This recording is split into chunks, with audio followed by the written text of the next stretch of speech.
Good afternoon, ladies and gentlemen.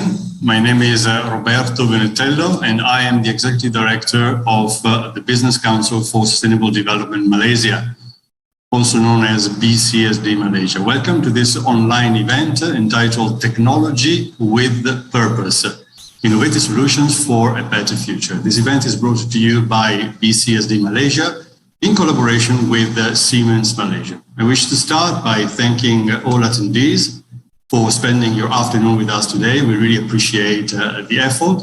I also want to thank the distinguished speakers who have agreed to join us for this interesting event.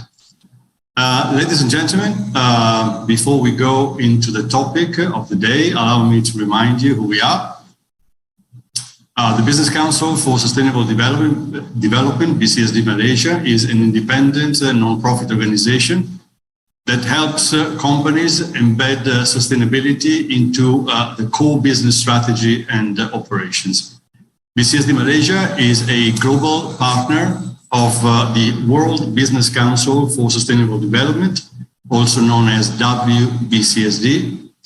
And through education, training, capacity building, and special projects, we want to drive systems transformation, which is vital to transition to a world where over 9 billion people can live well and within the planetary boundaries by 2050. We will hear this mantra a couple of times within this event today, because this is our vision that we call Vision 2050. It's a vision that we share with WBCSD. So at the same time, what we try to do here at BCSD Malaysia is we strive to make a more sustainable business more successful. So create a link by sustainability, performance, and the success of an organization. Like WBCSD, the World Business Council, we work with business mostly around 6 main areas where systems transformation is really and badly needed. These areas are circular economy, cities and mobility, climate and energy, food and nature, social issues and human rights, and the last one, we call it redefining value, which deals with shareholders management, ESG risk management, reporting, governance, and assurance.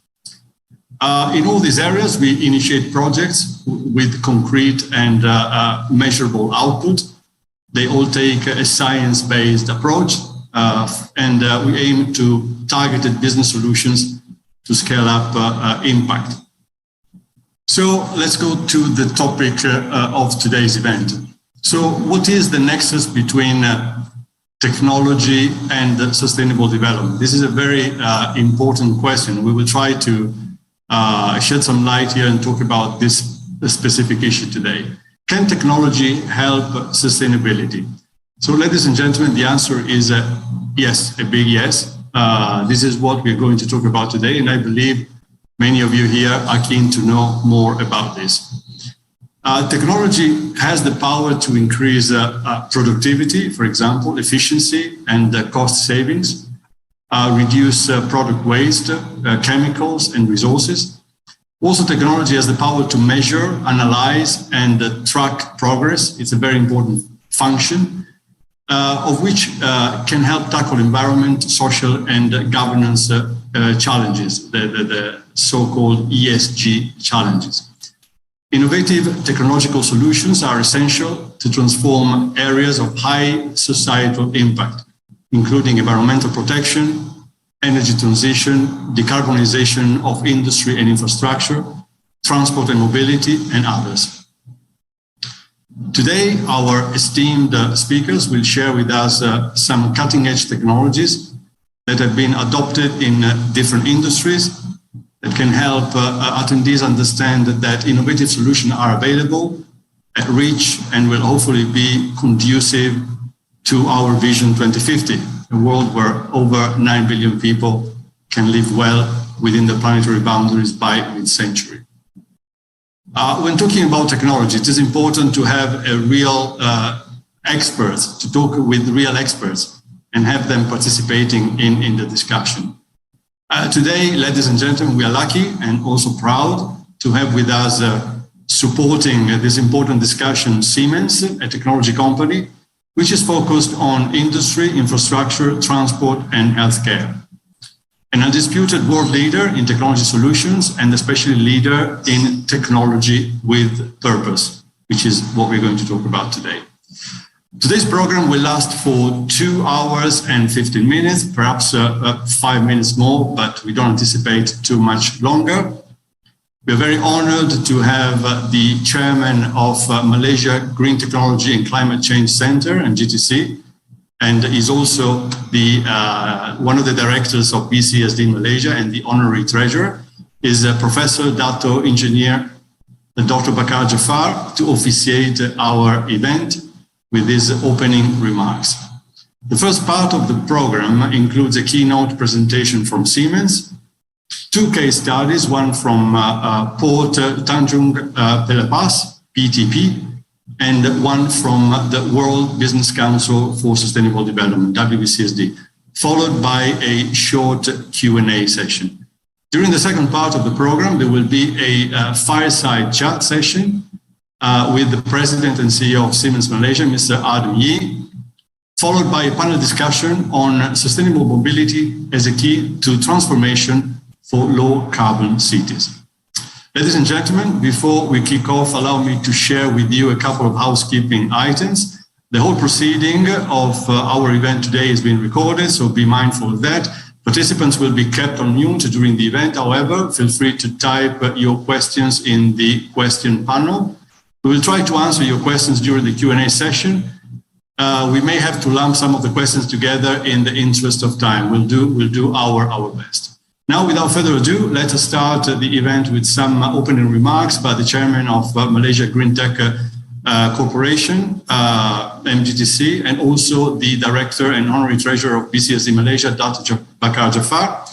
Dr. Bakar is a professor at UTM Perdana Center, Razak Faculty of Technology and Informatics, and also a research fellow at UTM Ocean Thermal Energy Center.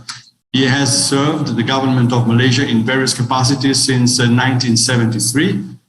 And even after his voluntary retirement, he continued to serve the government of Malaysia as the elected member of the United Nations Commission on the Limits of the Continental Shelf, UNCLOS. Without further ado, over to Dato' Bakar. Dear esteemed speakers, distinguished guests, ladies and gentlemen, technology took a stage at the COP26 Climate Summit in Glasgow a few weeks ago.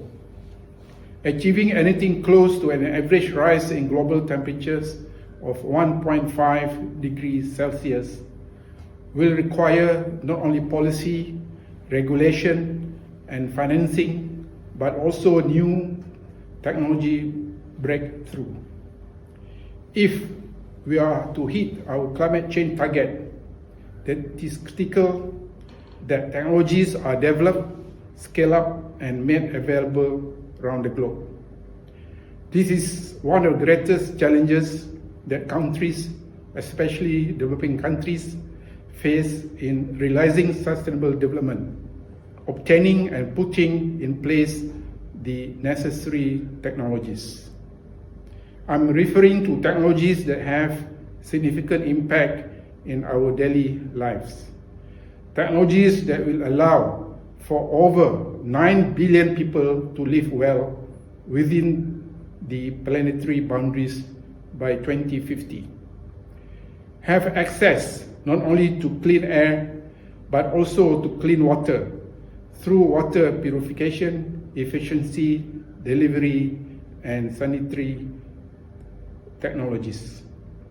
Have access to energy that is clean, affordable, and sustainable through energy-efficient technologies and technologies that use renewable sources of energy.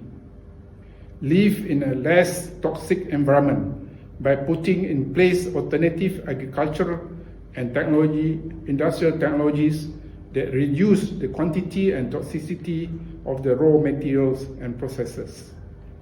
Live in a more stable environment by mitigating the effects of climate change through technologies that allow more energy efficient processes and emissions control of technologies that assist in land use planning. Technologies that enable us to be more effective and efficient in managing natural resources. Or technologies that allow us to monitor compliance and enforcement, providing public access to information, building capacity, and raising public awareness. In the coming years, thanks to human ingenuity and large investment, we will see key technology breakthroughs that will make clean power the most affordable and reliable option for all. Zero-emission vehicles to become the new normal. New zero-emission steel and other materials to be the preferred choice in global markets. For hydrogen to be globally available, and for climate-smart, sustainable agriculture to be the most attractive and widely adopted option for farmers everywhere. Carbon capture, utilization, and carbon storage, including direct air capture technologies, will help offset emissions that some carbon-intense industries will still inevitably produce, helping the world stay closer to a 1.5 degrees Celsius path. Ladies and gentlemen, technology is key to a more sustainable future, and I'm not referring only to combating climate change. Technology has been critical to the pandemic response, from allowing us to work, learn, shop, socialize, even see a doctor from home, to helping the world safely reopen with tools like vaccine passports, rapid testing, and contact tracing apps. However, technologies are not inherently good or bad. Their impact on society and environment is a combination of how and for what they are utilized and any subsequent unintended consequences. Even where intentions are good, negative impacts often go hand in hand with positive ones.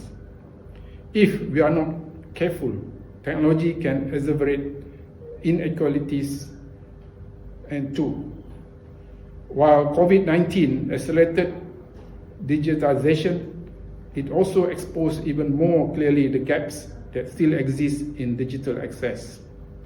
Responsible technology governance is needed to protect against discriminatory algorithms, unethical use of data, and job displacement. With increased dependency on the internet, cyber attacks are up, and we all need to work together to fight back. Artificial intelligence can amplify racial and gender biases.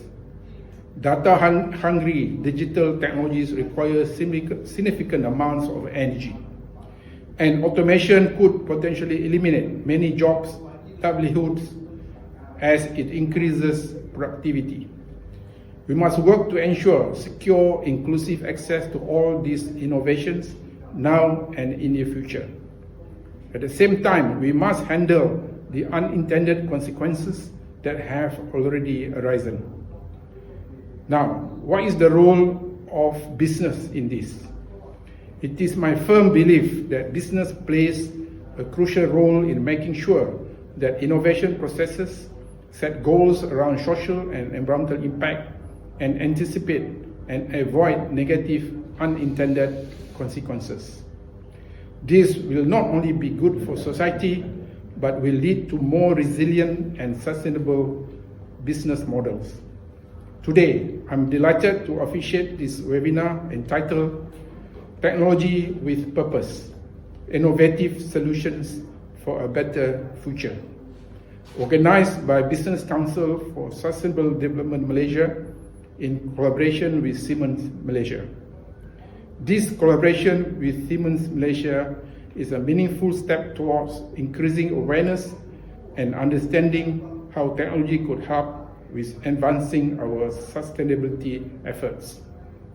To our esteemed speakers and experts, we thank you for your generous insights on good practices and cutting-edge technologies that have been adopted in many different countries. And to all our attendees, we thank you for being here with us today. We hope you will enjoy the speakers' presentations and informative speeches. Thank you. Terima kasih. Thank you, Dr. Bakar, for officiating our event and so nicely setting the scene for what is coming today. Your speech, your opening remarks were, in my point of view, very relevant because they talk about the role of technology, and it's precisely what is going to be the topic of the day. We will kickstart today's event by introducing technology with purpose, technology that provides innovative solutions in areas of high societal impact. The next presentation, entitled Leading Transformation to Foster a Sustainable World Today and Tomorrow, will be delivered by Ms. Jenny Boffinger-Schuster, a Senior VP for Sustainability and Operational Excellence at Siemens. Mr. Boffinger-Schuster is responsible for covering the company's global sustainability program and its implementation. With more than 12 years experience in management consultancy, Ms. Jenny was made a partner of Siemens Management Consulting, where she developed trend-setting strategies in areas ranging from mobility to healthcare around the globe. Her professional focus encompasses resource and energy efficiency, sustainability management, and Siemens business to society approach, addressing the challenges caused by urbanization, climate change, and globalization. Due to time difference, Ms. Jenny will not be able to join us in person. However, we hope you enjoy the speech she pre-recorded especially for this occasion. The video can start now. Thank you. Thank you very much for giving me the opportunity to talk today about leading the transformation to foster a sustainable world today and tomorrow. This topic is super close to my heart, not only because I'm responsible for sustainability at Siemens, but also because I'm a mom. And I do want that my kids and my grandkids grow up in a beautiful world. You, being a participant of the Business Council for Sustainable Development, you all know that we are facing global challenges in our industries, in our markets, in our societies, which require change. Change in the way we live, and also change in the way we do business. Today, I want to share with you some insights on the possibilities and opportunities that we can apply to lead this change. Decarbonization and resource efficiency is often the very first focus. We really need to find answers to key questions, such as, how can we reduce emissions? How can we increase the share of renewables in our energy mix? How can we electrify, for example, our mobility sector? And also, how can we find ways to capture carbon and find net zero alternatives? And of course, we always have the ultimate goal in mind, to limit global warming to 1.5 degrees. And we see that the global transformations have a very concrete impact on ourselves and also on our customers. The good news is we do have answers to these questions. Already today, we can contribute to shaping the transition to a resource-efficient and competitive economy for and also with our customers together. Digitalization is helping us on this journey. Digitalization is really a key enabler, empowering us to master the sustainable transformation. Because by combining the real and the digital worlds, we leverage today's infrastructure and we can already transform it for tomorrow. Let me give you some proof points from our operations. Because, of course, we share the challenges that our customers are having. We are a global company with 300,000 employees. We have over 200 manufacturing sites all around the world and some 40,000 vehicles in our fleet. And yes, we are committed to becoming CO2 neutral by 2030, and we have already reduced our emissions by more than 50%. This year, we have accelerated our commitment and have enhanced it to the entire value chain by joining the Science Based Targets initiative. And we are well underway on our path to 1.5 degrees.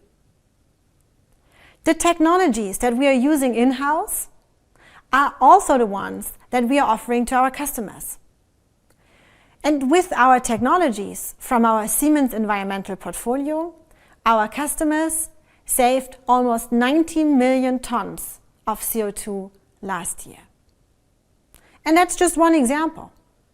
There's much more in what we call technology with purpose. Let's look into industry.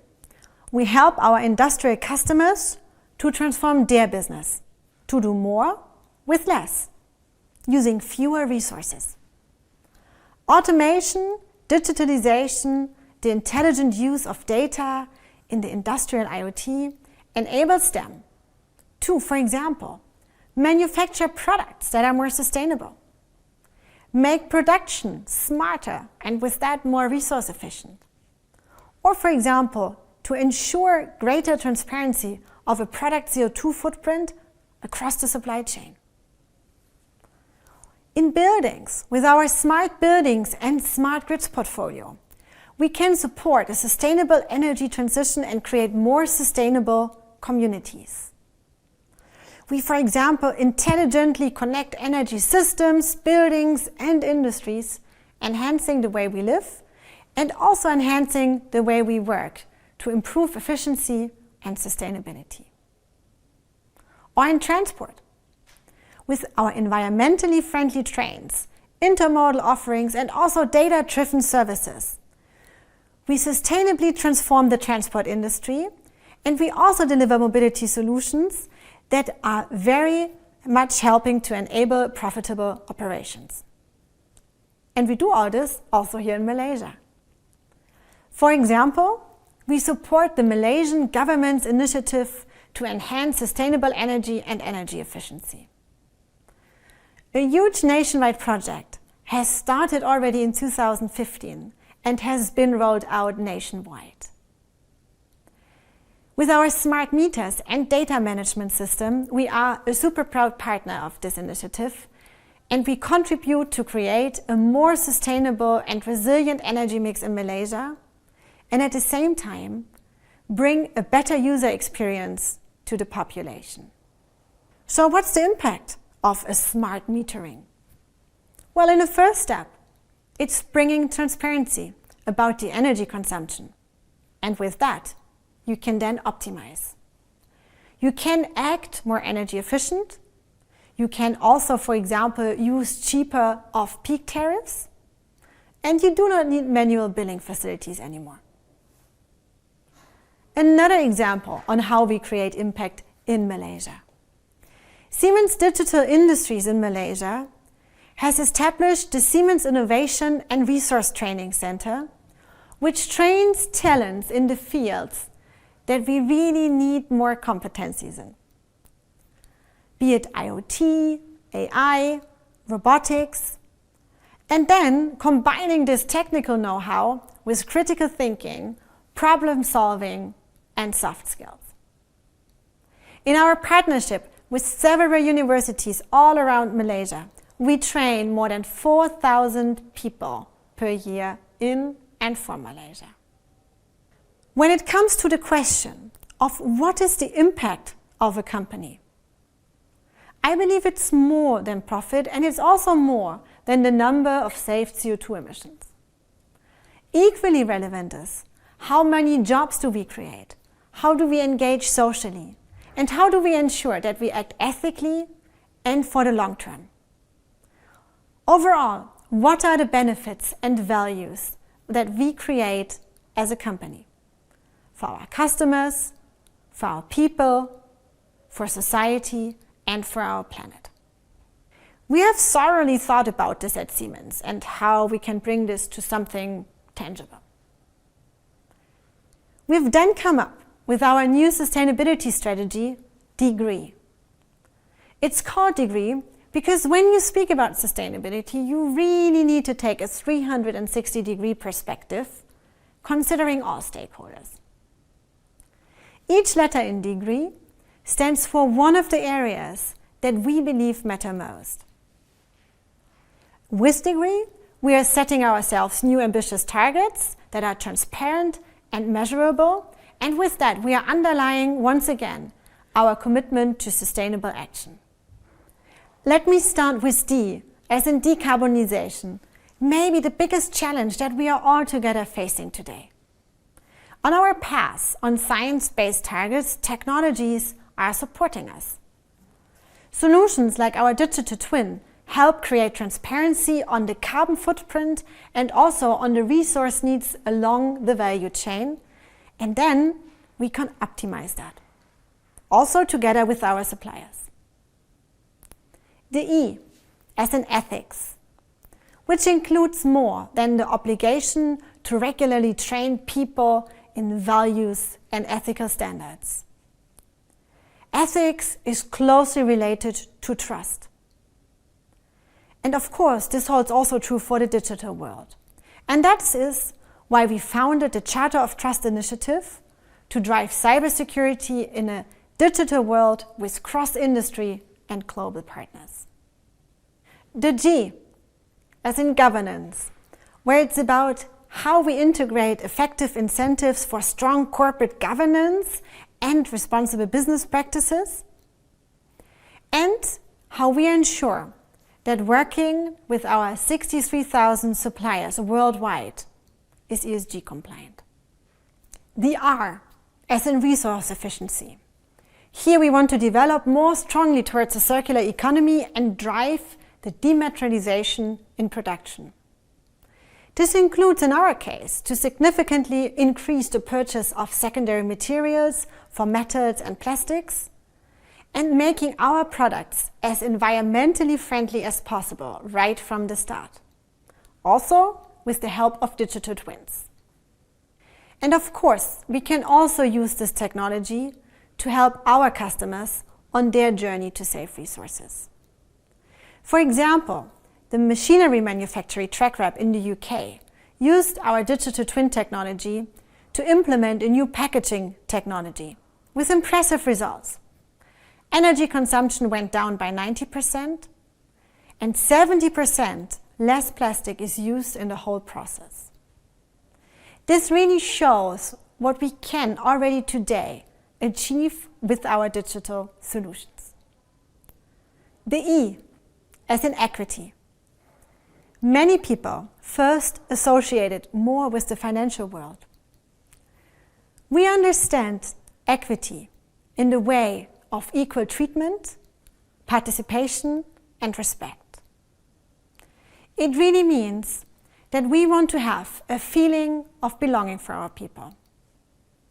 We want to promote a culture that empowers and encourages people to develop. And the basis for this is that you can come to work every morning exactly the way you are. Last but not least, the E, as in employability. In our world that keeps changing at that speed, it's important to strengthen our people to be resilient and to stay relevant.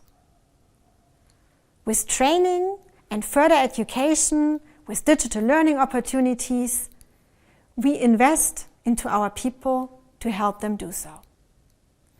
Last year, we invested about 320 million euros in vocational education, training, and lifelong learning, and we are offering more than 100,000 digital learning opportunities in-house. In addition, we've sponsored around 1 million PLM software licenses for universities. Overall, We want to promote the awareness of the importance of lifelong learning and enable people to better cope with change and ultimately grow beyond themselves. Our priorities at Siemens are set.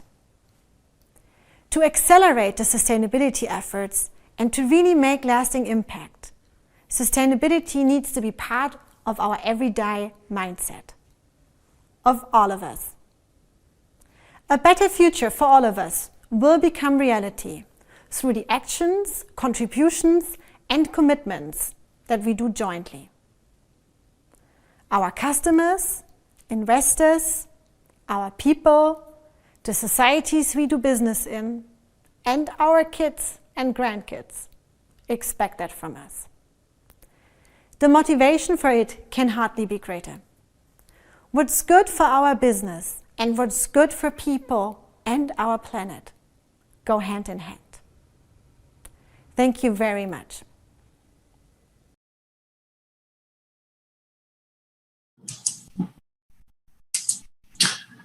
Very inspiring, and it was extremely interesting to hear the degree framework. So thank you, Ms. Jenny Boffinger-Schuster, for showing us the great potential of technologies that can help us in accelerating the transition to a more sustainable world, and the effort that Siemens is putting in this area. Now we shall move to one on the case study about Port of Tanjung Pelepas, PTP, sustainable ports with digital technologies. The case study is on the use of smart technology and innovative systems to further enhance the port infrastructure and performance. This presentation will be delivered by Nilesh Timbadia. Nilesh is the head of Information Technology Divisions at PTP, with more than 30 years of experience in IT. He has served various industries ranging from the energy sector, manufacturing and supply chain, as well as the government sector. Recently, he has led his team to develop and roll out a complete suite of enterprise resource planning ERP system that covers finance, supply chain, engineering, and human resources modules. The focus of PTP in the coming years will be on various digital accelerators to continue to be Malaysia's most advanced container terminal. This includes the area of data analytics, mobility applications, smart technology, and Internet of Things. Nilesh, the floor is yours. Thank you very much. Thank you, Roberto. Let me just share my slides. Thank you for the introduction. I am honored to be part of this discussion here today. PTP is a joint venture between MMC Corporation Berhad and APM Terminals, which is a leading global port network in 74 countries. PTP has 3 core businesses, which are container services, marine services, and free zone. We are currently operating in 14 berths, totaling 5.04 kilometers with state-of-the-art facilities, equipment, and systems. Marine services such as pilotage, towing, ship-to-ship services provided for all vessels. And our free zone consists of 1,600 acres of land with 40 companies that employ more than 11,000 employees. PTP itself has handled 130 million TEUs since inception, 9.8 million last year, and we are on target for 11 million TEUs this year. We have moved from 18th to 15th in the world ranking, which is one of the largest growth in the world. In today's environment, we can see radical changes in the business space for port operations, increasingly intense global competition as well as sustainability will force changes in the way all players in the international logistics chain, including ports, conduct business in the future. Innovative systems and new technology will radically change requirements for port infrastructure and increase the degree of specialization, raising the financial stakes of port investment and the need for highly specialized workforce. Realignments and consolidations among port users and port service providers will continue, creating a fluid base of players with whom ports do business. PTP's focus on ESG, environmental, social, and governance remains steadfast, and we have already started on that journey. PTP is also embarking into digital transformation journey, beginning with digitization to digitalization and digital transformation, in which integrating digital technology into all areas of PTP business, resulting in fundamental changes to how business operate and how they deliver value to our customers. Beyond that, it's a cultural change that requires organizations to continually challenge the status quo, experiment often, and get comfortable with progressive improvement, which means we are fixing the past, focusing on the present, and creating a new future. To be successful in our digital transformation journey, we need a strategy. And our strategy is on product and service innovation. We're looking at innovation to implement new ideas and create value for PTP, as well as market trends and new digital growth. Digital market trends are key changes in strategic direction of the digital marketing landscape, including evolution of marketing techniques, consumer sentiments, and underlying technologies. Big data analytics is a big focus for PTP in the coming years. As data grows in complexity and even the traffic in ports grow over the years, big data is using new technology and enormous amount of different types of data to analyze and make decisions quickly. Sustainability is an ingredient for digital transformation, focusing on smarter, greener PTP digital accelerators. As the expectations of corporate responsibility increases and as transparency becomes more prevalent, PTP is recognizing the need to act on sustainability. For PTP, sustainability means creating a long-term value by taking consideration on how PTP operates in the ecological, social, and economic environment. The sustainability is being built on the assumption that developing strategies should foster PTP's longevity. Sustainability is also much more than technology and operations domain. It goes beyond structurally transforming IT in terms of consumption habits and ways of working to embrace the whole culture of sustainable IT and getting employees to champion this transformation. The journey and approach should focus on sustainable IT strategy, sustainable IT transformation, even sustainable of IT employees, and IT for sustainable business. Technology in ports, as I said, is always evolving, and the shipping industry is ideal for new evolution of technology and disruption. A new grow and we become smart and digital is happening with the demands of efficient ports. In PTP, our aim is to remain competitive in this fast-paced landscape. Equipment automation and digitization has become key focus area for us to stay ahead. PTP is using technologies to optimize and transform the current services at ports into interactive systems. The purpose is to meet the needs of port users with greater level of efficiency, transparency, and value. For instance, our terminal operating system with real-time performance monitoring has been integrated and to improve efficiency, increase berth productivity, and reduce operating costs. Each of these systems gives PTP visibility of its live operations performance and all of its assets. With regards to digital processes, PTP successfully migrated to TOS in 2019 and have upgraded in 2021. Mobile apps have also taken their place in a number of different PTP operations. And the IoT, we have started our implementation of IoTs on our assets. and IoT is becoming essential for connecting physical devices which are used to build a network that communicates large amounts of data. Big data has become essential requirement for PTP looking to harness our business potential. Many companies today, large and small businesses, enjoy greater profitability and competitive edge through capture management, analysis of vast volumes of either structured or unstructured data. PTP has realized the needs of modern data architecture for going to the next level. Data lakes will ingest large volumes, variety and velocity of data, stage them and catalog them centrally. Data is then made available through various analytics and applications. A data lake also excels at utilizing the availability of large quantities of coherent data along with deep learning algorithms. It helps decision-making in real-time analytics.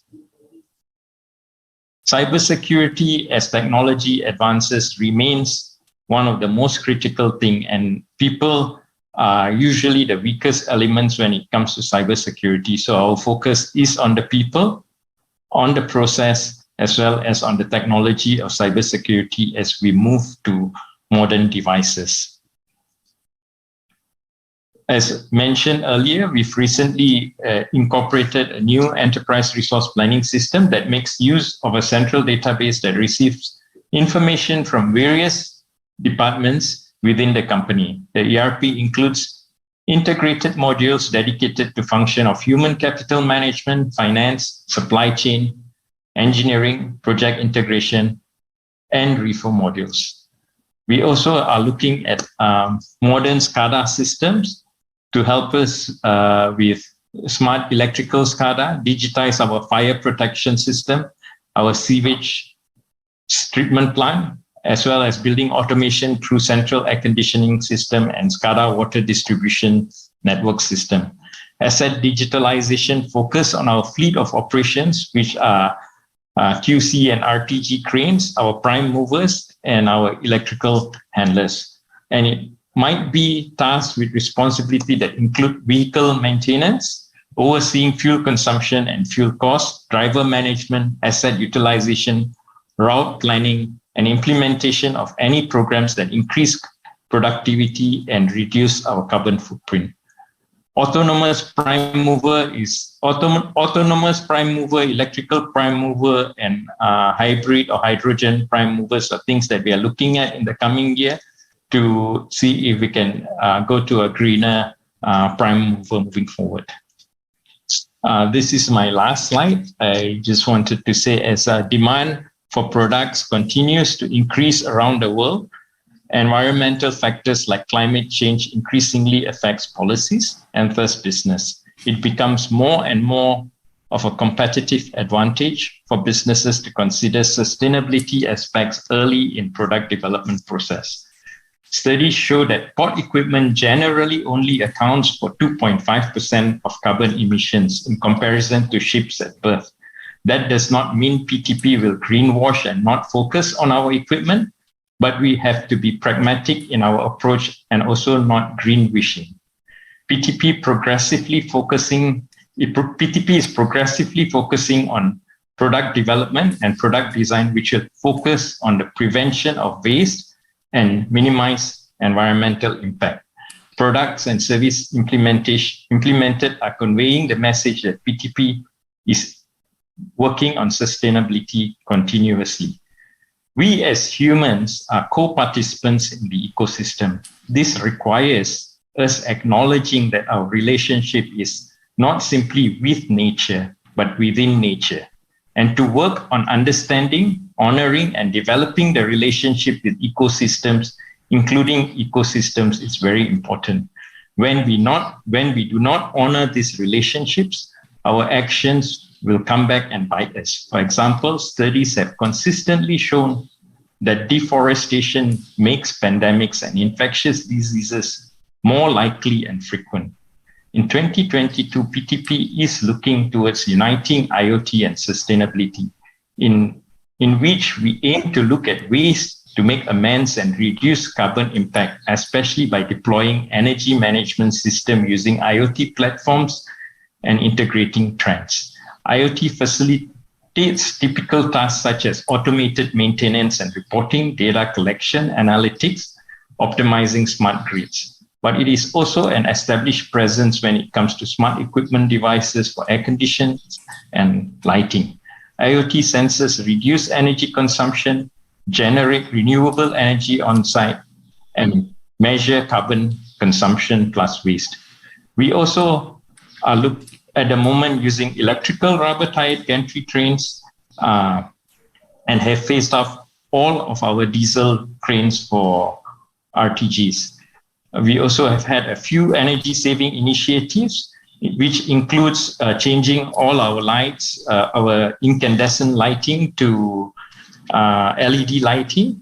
And as I mentioned earlier, we're looking at SCADA systems to analyze our energy usage and make our energy usage more efficient.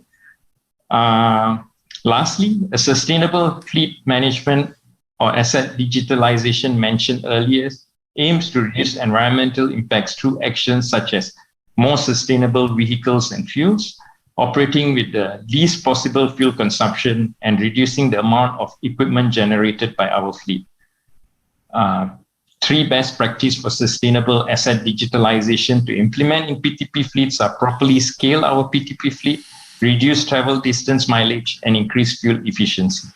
By combining these practices with implementation of asset digitalization and data analytics, PTP is progressively enjoying the most significant benefits possible.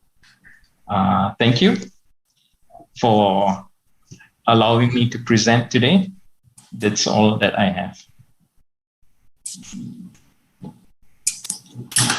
Amazing to see how you have used the technology in different areas around the port. And also it was very interesting to see what your priorities are in terms of sustainability. Thank you. Thank you very much, Nilesh, for the informative coverage on the digital technologies for sustainable ports. We'll go back to a short Q&A session at the end of the next presentation, but let me just introduce the next speaker. Next, we will take a look at a case study from India. This project is called RE Mobility.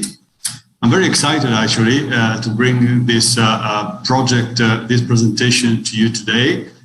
RE Mobility has demonstrated the effectiveness of industry coalitions in transforming the urban mobility landscape in India.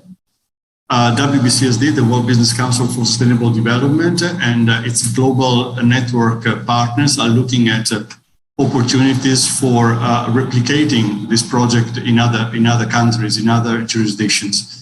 We're delighted to have Mr. Apurva Appan, Senior Associate in the field of mobility at the World Business Council, to share with us his experience. Apurva's role is to facilitate a multi-stakeholder group of over 60 organizations. I don't know exactly what is the latest count, but Apurva will definitely tell us. Last time I heard it was 60 organizations from the India EV ecosystem, aimed at accelerating business-led adoption of EV electric vehicles in India. Prior to joining WBCSD, he has had stints in electric vehicles, energy efficiency, and power market consulting and business development roles for Indian and North American markets. Is also rendered advisory and strategic management services to various businesses, government, and multilateral organizations, and is also the co-author of India's Energy Efficiency National Strategy document, released by Bureau of Energy Efficiency, BEA. So without further ado, Apurva, I hope you're there. The floor is yours. Thanks, Roberto, for the kind introduction. I'm really excited to be a part of this session among these eminent speakers. Good afternoon, everyone. So Roberto raised a really important question earlier in the session, which was on can technology help sustainability? So I'm here to talk about one of the really or most talked about technological transitions, that is electric vehicles, and how the power of coalitions has helped scale that particular technology in India. So let me pull up the slides.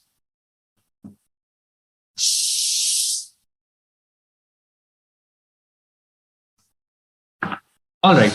So as I mentioned, I'm here to talk about electric vehicles. And electric vehicles is going to be one of the biggest technological transitions that our generation is going to witness in this decade.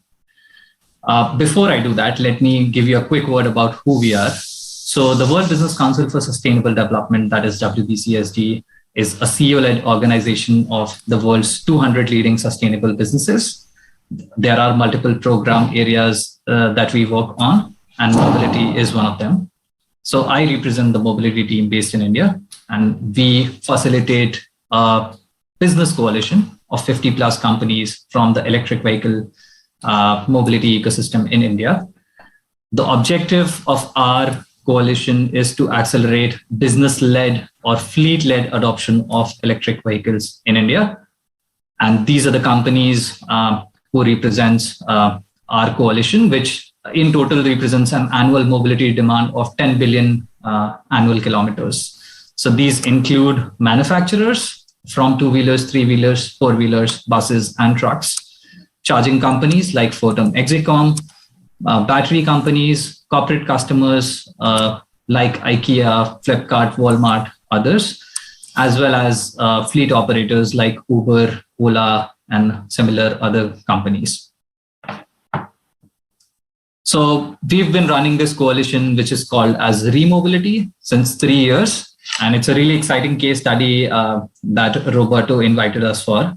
So we've been running this for 3 years. So the idea behind this, or the context or the theory of change behind this, was India is home to 22 of the world's 30 most polluted cities.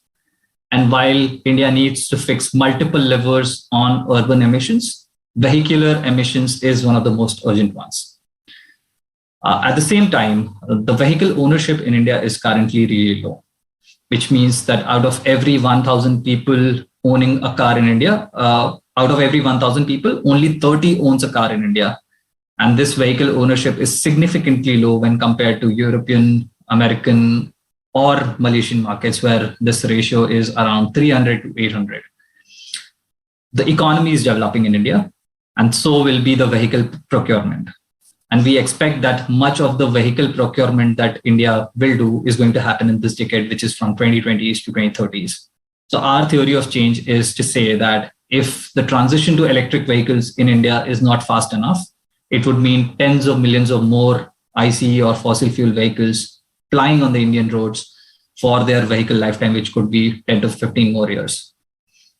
So while the Indian government has taken a lot of steps in that direction, we do have an electric vehicle policy in India. And there is a consensus that's shaping up within various ministries, the Ministry of Power, the Ministry of Industries, Ministry of Housing Affairs, on electric vehicles. We believe that businesses are the implementers of any vision, which is the private sector, which is the businesses that are working in this direction. So we identified companies, willing companies who were having the same vision as we had for this group. And some of them were WBCSD members. Some of them were outside of WBCSD members as well. The next step for us was to identify the barriers or the hindrances that were causing hindrances to the uptake of electric vehicles in India. And we identified the upfront purchase cost was the most important one, which means that an electric vehicle costs more than a ICE counterpart, which could be petrol, diesel vehicles. At the same time, we also identified that electric vehicles already enjoys an economical advantage over their ICE counterparts. And that is the operational cost, which is the running cost, also known as the fuel cost, as well as the maintenance cost, which means the more you run an electric vehicle, the more economical it becomes in comparison to an ICE vehicle. So we identified three most prioritized high utilization use cases. that could support adoption in this sector. And these three use cases were ride hailing, companies like Uber, deliveries, companies like Walmart, IKEA, as well as employee transport, companies like Wipro, Accenture, Google, Microsoft, using electric vehicles for their employee transport services that they offer to their employees. So these were the low-hanging fruits that involves or influences businesses. And we got all of these businesses to come on the same platform, to come together, collaborate, share knowledge, advocate for the right policies, raise ambition within the group itself, and most importantly, lead through their own actions. And the ultimate objective of this group is for us to deliver 1 billion kilometers of electrified mobility demand through the action of our own members by 2022. So this has been the vision or the theory of change with which we started the coalition. And over the past 3 years, we've become the leading business voice on electric vehicles in India. And there are multiple areas through which we support electric vehicle adoption. As I mentioned, through knowledge sharing, policy advocacy, thought leadership, amplifying ambition, also pioneering some of the pilot projects, working with the cities. So I'll give you some of the examples of how we've been able to create impact into the sector through these businesses. So the first one being the knowledge sharing and the thought leadership in this space. So while there are companies investing into this sector, we believe that instead of companies acting in silos, I think it will be a great thing if we can create a platform where the companies can come together, share knowledge, contribute to the platform, as well as learn from the platform. So we created this India Business Guide to EV Adoption that is basically a ready reckoner for businesses looking to adopt EVs in these three prioritized use cases, which is deliveries, ride hailing, as well as employee transport. And this has primarily been created for the businesses by the businesses. So close to 30 businesses created this document, and this document was launched at COP25 in 2019. And this has been, as I mentioned, has been a ready reckoner for many of the businesses in India. Similarly, we've created a sector roadmap for the airports sector, land transport in India. And similarly, we've created a sector roadmap for the e-commerce industry in India, together with the climate group. Coming to the policies. So as I mentioned, there is a good amount of consensus that's shaping up within the ministries. There is a policy that do exist in India on electric vehicle uptake, where the government has announced close to 10,000 crore of Indian rupee of incentives for customers purchasing electric vehicles, as well as for CPOs or the charging service providers deploying charging infrastructure in India. The government of India reached out to us to suggest policy recommendations on behalf of these 50-60 companies who are our members. And we came up with this report, which is policies for India's global leadership on EV adoption. And we gave them 18 specific policy asks on EV uptakes. And again, this was created by 30 plus companies from the ecosystem. These are the list of participating businesses who were a part of this coalition. And this was handed out to the government of India. And I'll come to how this report was not just a report, but it eventually came on to influence the policy decision making at the national as the subnational government levels in India. After knowledge sharing and policy advocacy, the third step for us is to demonstrate viable all-electric operations in India, as well as support companies do pilots with the cities. So we did a pilot with a company called BlueSmart, which is an all-electric ride-hailing company in India, and it operates close to 500 electric cars in the area of New Delhi, as well as the Delhi National Capital Region area.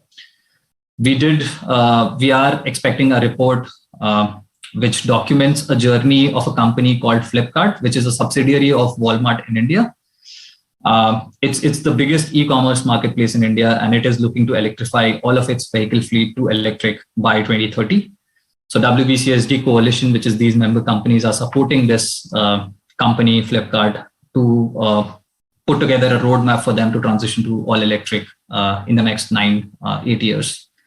Similarly, a company, Mindspace, which is business parks, they are looking to deploy electric vehicle chargers across all of their properties in India.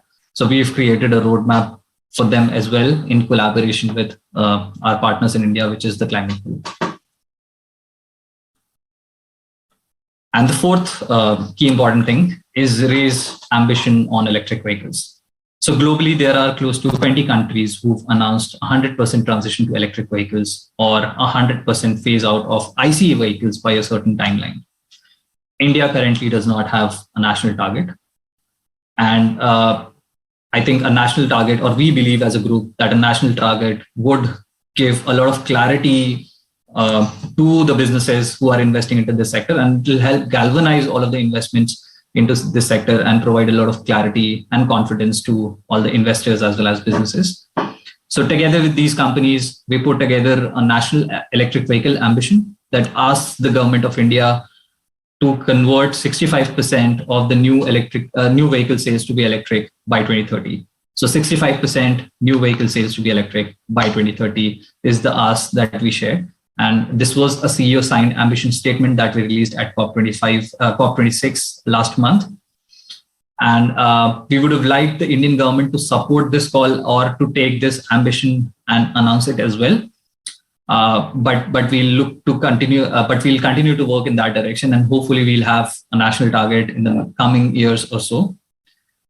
But again, this has been a big achievement by us, which is to bring together all of the companies, the manufacturers, companies like Bridgestone, Shell, companies like Adani, which is a very big company in India, Mindspace, LeasePlan. So all of these companies coming together, asking the Indian government to announce a national ambition, also suggesting what the ambition could look like. So again, this was a big achievement for the group. And so these are the areas that we've worked on. Now, the most important question is, okay, you've worked on policy advocacy, you've worked with the government, you've worked on knowledge sharing, you've helped raise ambition across the ecosystem, but have you been able to create impact in these 3 years? So the first example is on commercial fleet adoption, which is the 3 prioritized use cases. So out of the 10 billion kilometers of mobility demand that our group represents, 250 million has already been electrified through their own actions, which in terms of percentage is 2.5%. Our ambition is of 1 billion by in the next 2 years. In terms of policy, as I mentioned, we suggested 18 specific policy recommendations to the Indian government, and 4 of them since July 2021 has already been implemented by the Ministry of Power, by the Department of Heavy Industries, and by the Ministry of Road Transport. On finance, so the State Bank of India, which is India's largest bank, wanted to come up with a finance product offering for electric vehicle buyers. And we collaborated with them. We organized multiple workshops. We brought together the coalition. And finally, the State Bank of India came back, announced a green car loan for EV buyers in India. Similarly, we supported IKEA to create a roadmap for 100% electrification of their fleets in India. And we supported Shell to evaluate and also to deploy electric buses for their employee transport operations in the city of Bangalore. So this has been the impact that this coalition has been able to achieve over the years. And finally, I'd like to say that electric vehicles are solutions to the problem that we are facing today. It is not a solution to the problem that we'll face in the next 5-10 years. And we believe that businesses are the implementers of this vision. Businesses are taking steps in this direction. And while businesses are acting individually in silos, we believe that such a platform for any geography, for India or for Malaysia, could help galvanize investments into this sector a lot much. And we believe that no one single policy decision or business model or one stakeholder can bring together this change. It is going to be one of the biggest technological transitions So it will need extensive collaboration between the policymakers and between the businesses. So I think such a coalition would definitely help galvanize investments across any geography. So with that, I'd like to conclude this session, and thank you, Roberto, again for inviting me.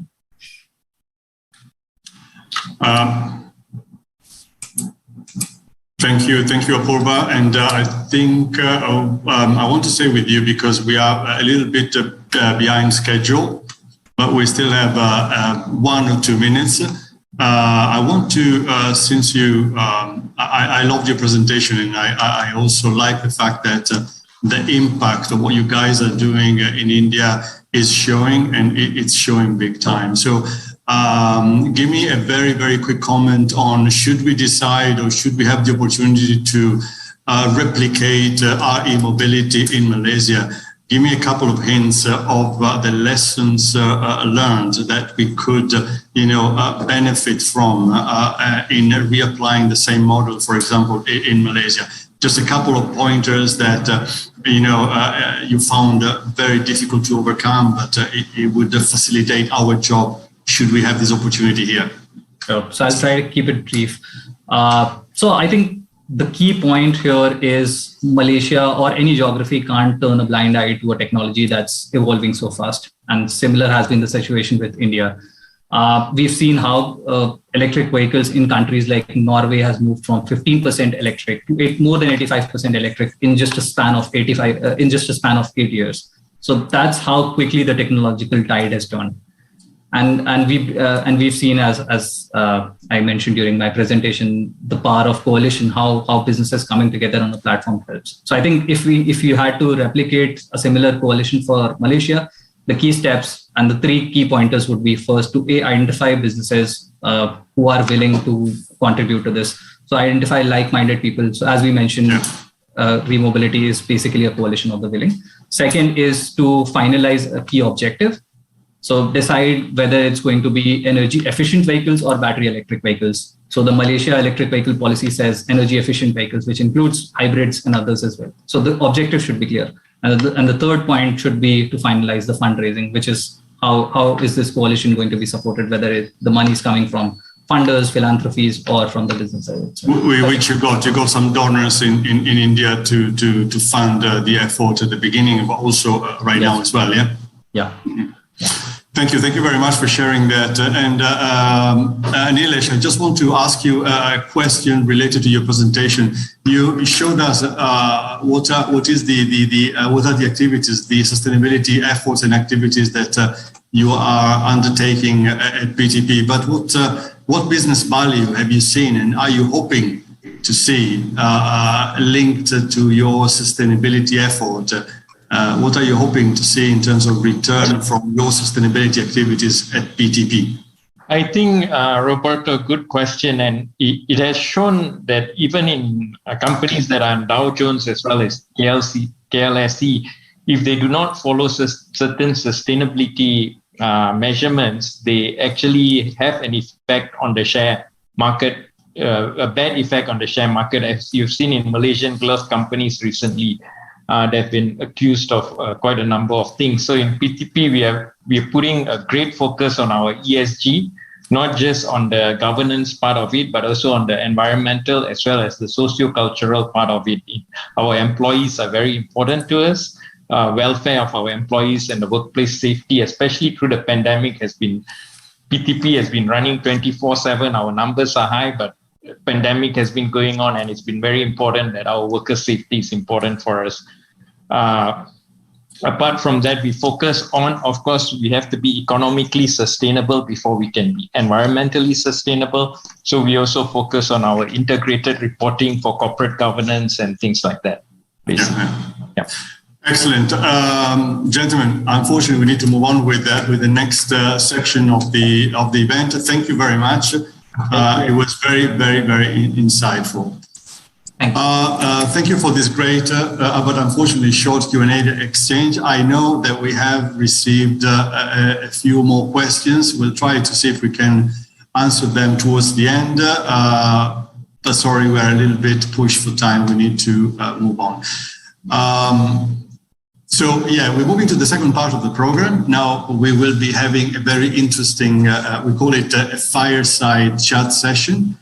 We're very honored to have with us today the President and CEO of Siemens Malaysia, Mr. Adam Yee. Welcome, Adam. Nice to Hello. be. Nice to be. Hi, Roberto. How are you doing? I'm fine. Thank you very much. Nice to be with you today, and thank you very much for joining us. Let me just give a quick introduction about you and about your bio information. So in the next 20 minutes, we will be talking about technology and sustainability. Some of you may have heard some new buzzwords like digitalization or sustain tech. They have to do with technology, digitalization, and sustainability. As finance is being mobilized for green and sustainable projects, it's important to channel investments in technologies that can create economic development, job opportunities, but at the same time advance the sustainability agenda, as we heard actually from the presentation from Ms. Jenny at the beginning of this event. For example, by facilitating the transition from a carbon-intensive sectors to zero greenhouse gas emissions. As I just mentioned, Adam is the President and CEO of Siemens Malaysia and is also the head of digital industries in Malaysia. Adam oversees market strategy and business development and ensures that Siemens plays a prominent role in supporting nation-building projects here in Malaysia.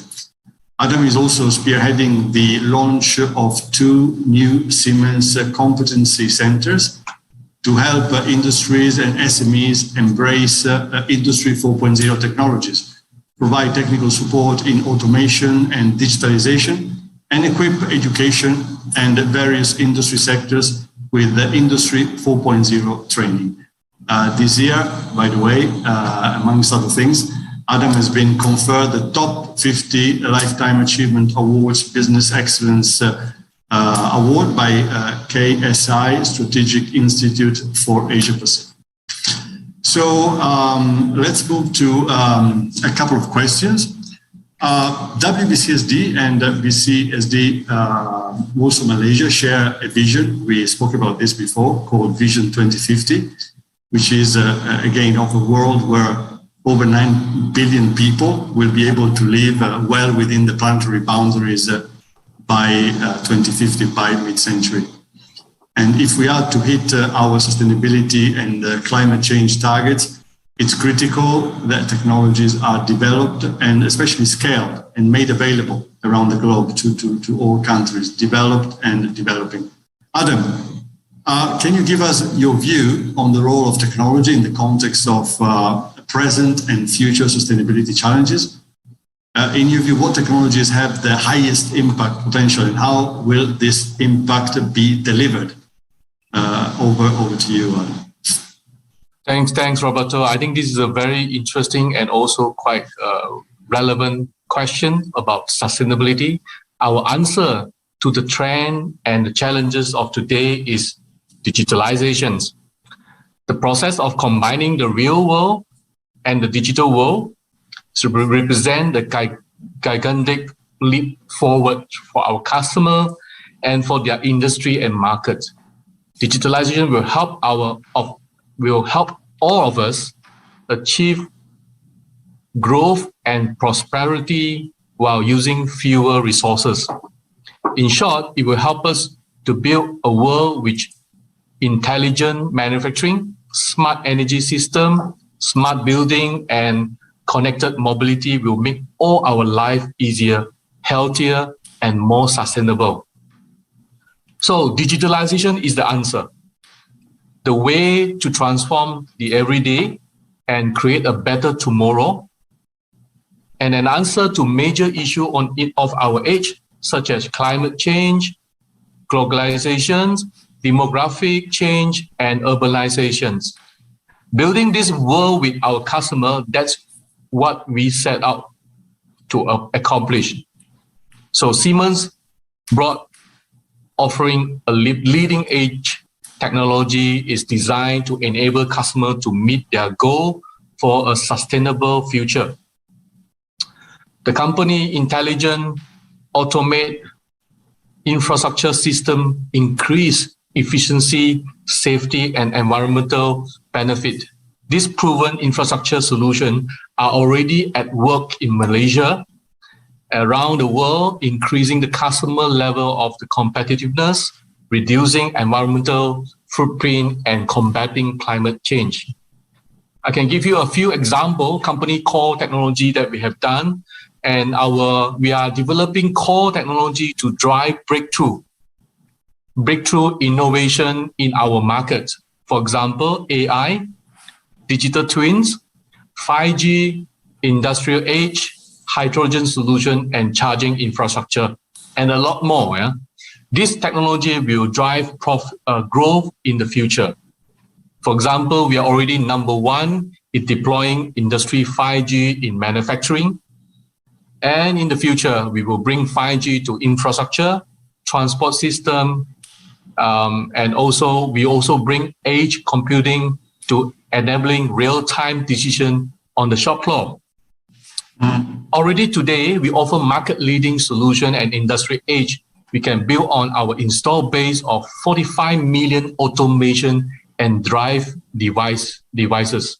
We know that the demand for the climate-friendly solution will accelerate in the near future. We are developing drivetrain by having the hydrogen locomotive to help our rail customer reduce their carbon footprint. And another attractive growth field, electric vehicle, as many of our speakers mentioned about it. The forecast expect 130 million on the road by 2030. To make this reality, we can provide the charging infrastructure, and that is part of our company focus. Yeah, the charging infrastructure is essential to move and have this smooth transition.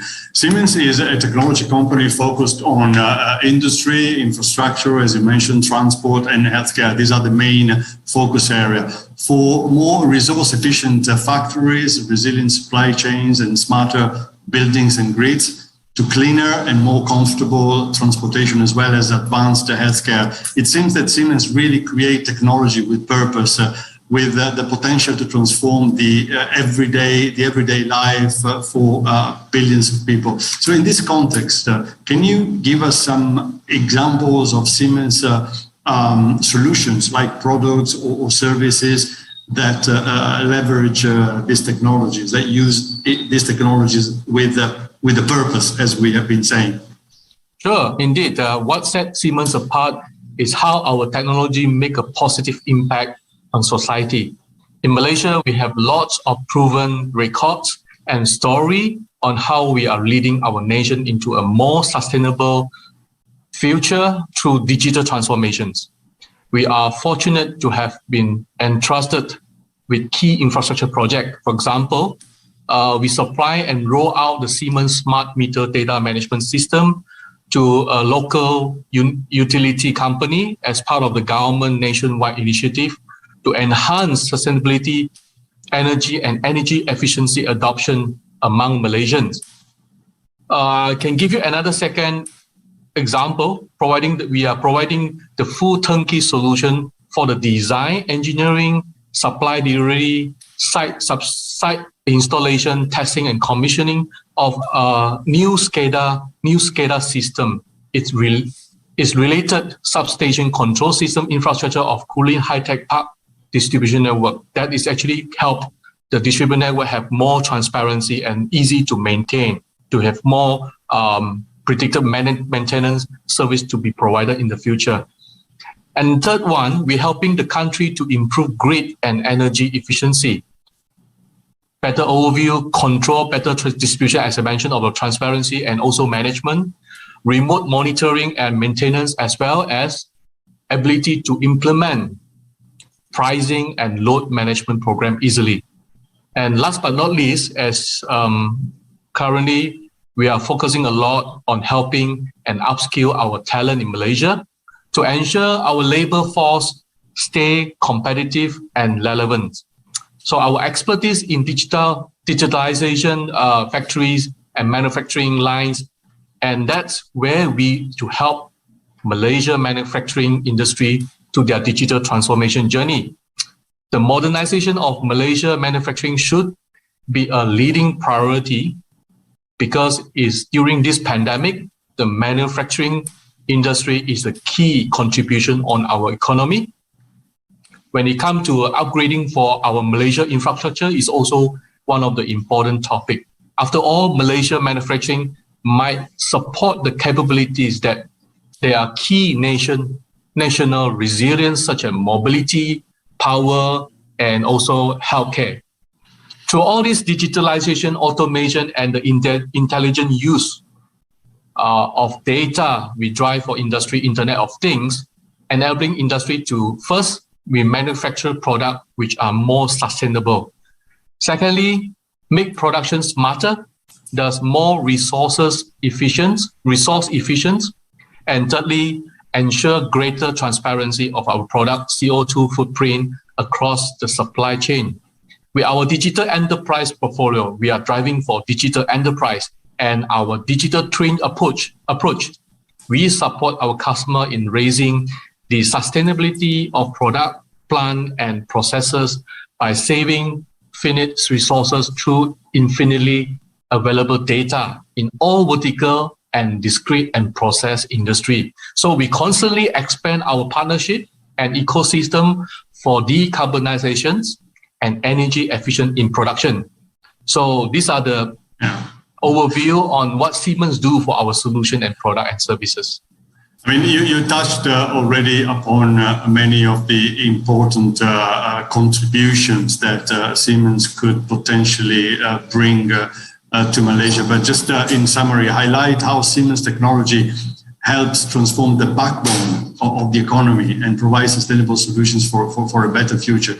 Just in a summary, how do you think this support to the transformation of the backbone of the economy of Malaysia, for example, is facilitated by Siemens, by the technologies provided by Siemens? I mean, that is a good question because we help our customer transform their business so that they can change their life for billions of people for the better and for the future.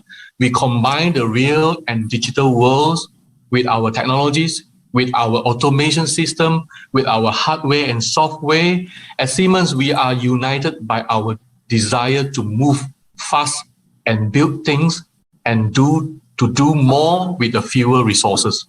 So we contribute to climate protection. And for instance, by making industry more efficient and mobility more sustainable, with smart infrastructure and smart building, we are offer solution for a better life in cities that's growing rapidly around the world.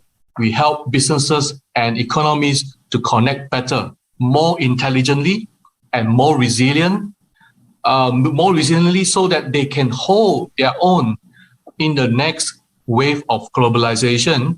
And in healthcare, we use digital solution to diagnose and treat illness faster, more easily, and more affordably. So as we all know, the global economy needs new solutions to grow sustainably. This situation presents our company with major opportunity for sustainable growth. We create the technology that empower our customer to completely transform the industry that form the backbone of our economies. This is what the new Siemens stand for and what holds us together. I hope that I answer your question, Roberto. I think this definitely. And absolutely, that comes through very, very clearly. One thing that I think it's important to mention, that all these technologies and all this technology revolution require new tech-savvy professionals, a generation of new tech-savvy professionals, individuals that who have high technical skills, but they are not very many, and they are in high demand. and they're being presented with more and more opportunities and greater salaries, greater compensation. So how can industry, government, and the academic sector, for example, work together to overcome this challenge and create the right skills that are needed to move into this so important but so sometimes difficult technologies? And how do we face this big challenge in Malaysia? I would really love to have your insight on this particular topic, Adam. I think this is a pain point, as I always discuss during our forum discussion on the digital transformation. What is really the main challenge that we are facing, even if we transform or even if we introduce a new technology, if we do not have the resources or we do not have a talent or we do not have a right skill to support the transformation, what does it mean for the transformation? And this will be a big challenge for the future. Yeah? So that's why Siemens have designed and came out a lot of programs to support in this digital transformation, specifically on the upskilling. Yeah? So just recently we signed the Memorandum of Understanding, the MOU, with State Government of Selangor and the Selangor Technical Skill Development Center, STTC, to develop a comprehensive training center, the training ecosystem for Industry 4.0. Secondly, also in Siemens, we come out the concept, we call it a Siemens Innovation and Resource Training Center. Is actually, we actually cater for this SRTC, this training center, to focus and on equipping the graduate and also the assisting workforce for the IR4 training, such as Siemens Industry Training, C-Train program that we are running. And also for the automation program that we are conducting, we are conducting upskilling, reskilling, multi-skilling program of the Malaysian workforce to critically prepare graduate employees for IR4.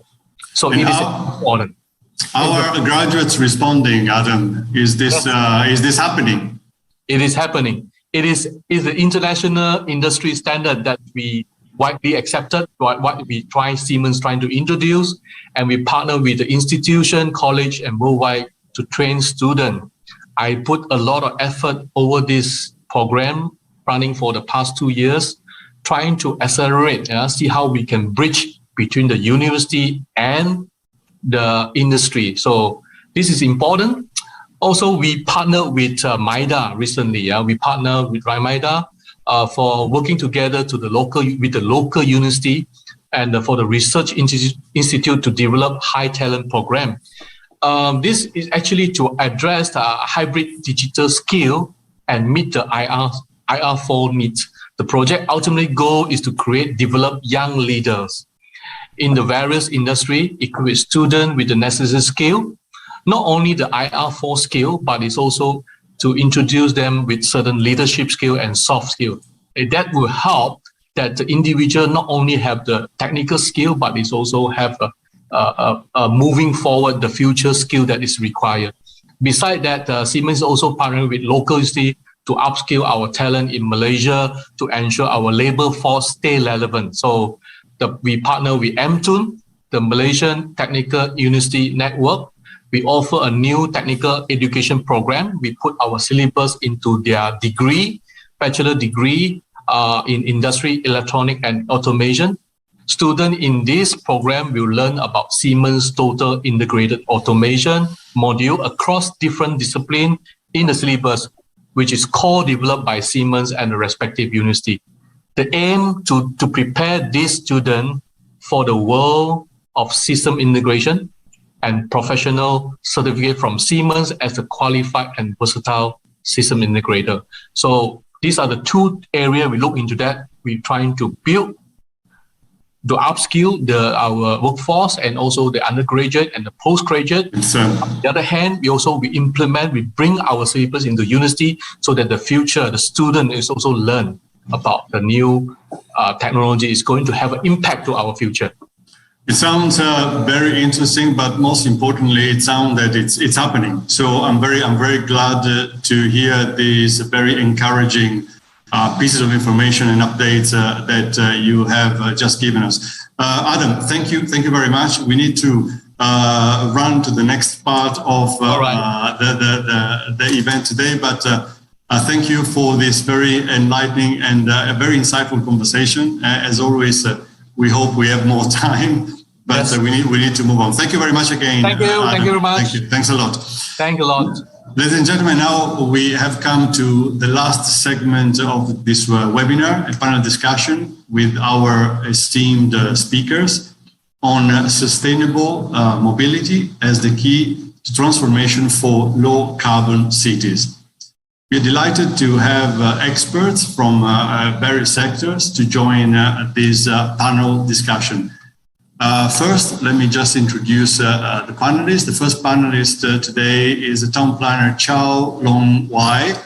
He is a senior lecturer of urban design and co-director of the UTM Low Carbon Asia Research Center at University Technology Malaysia.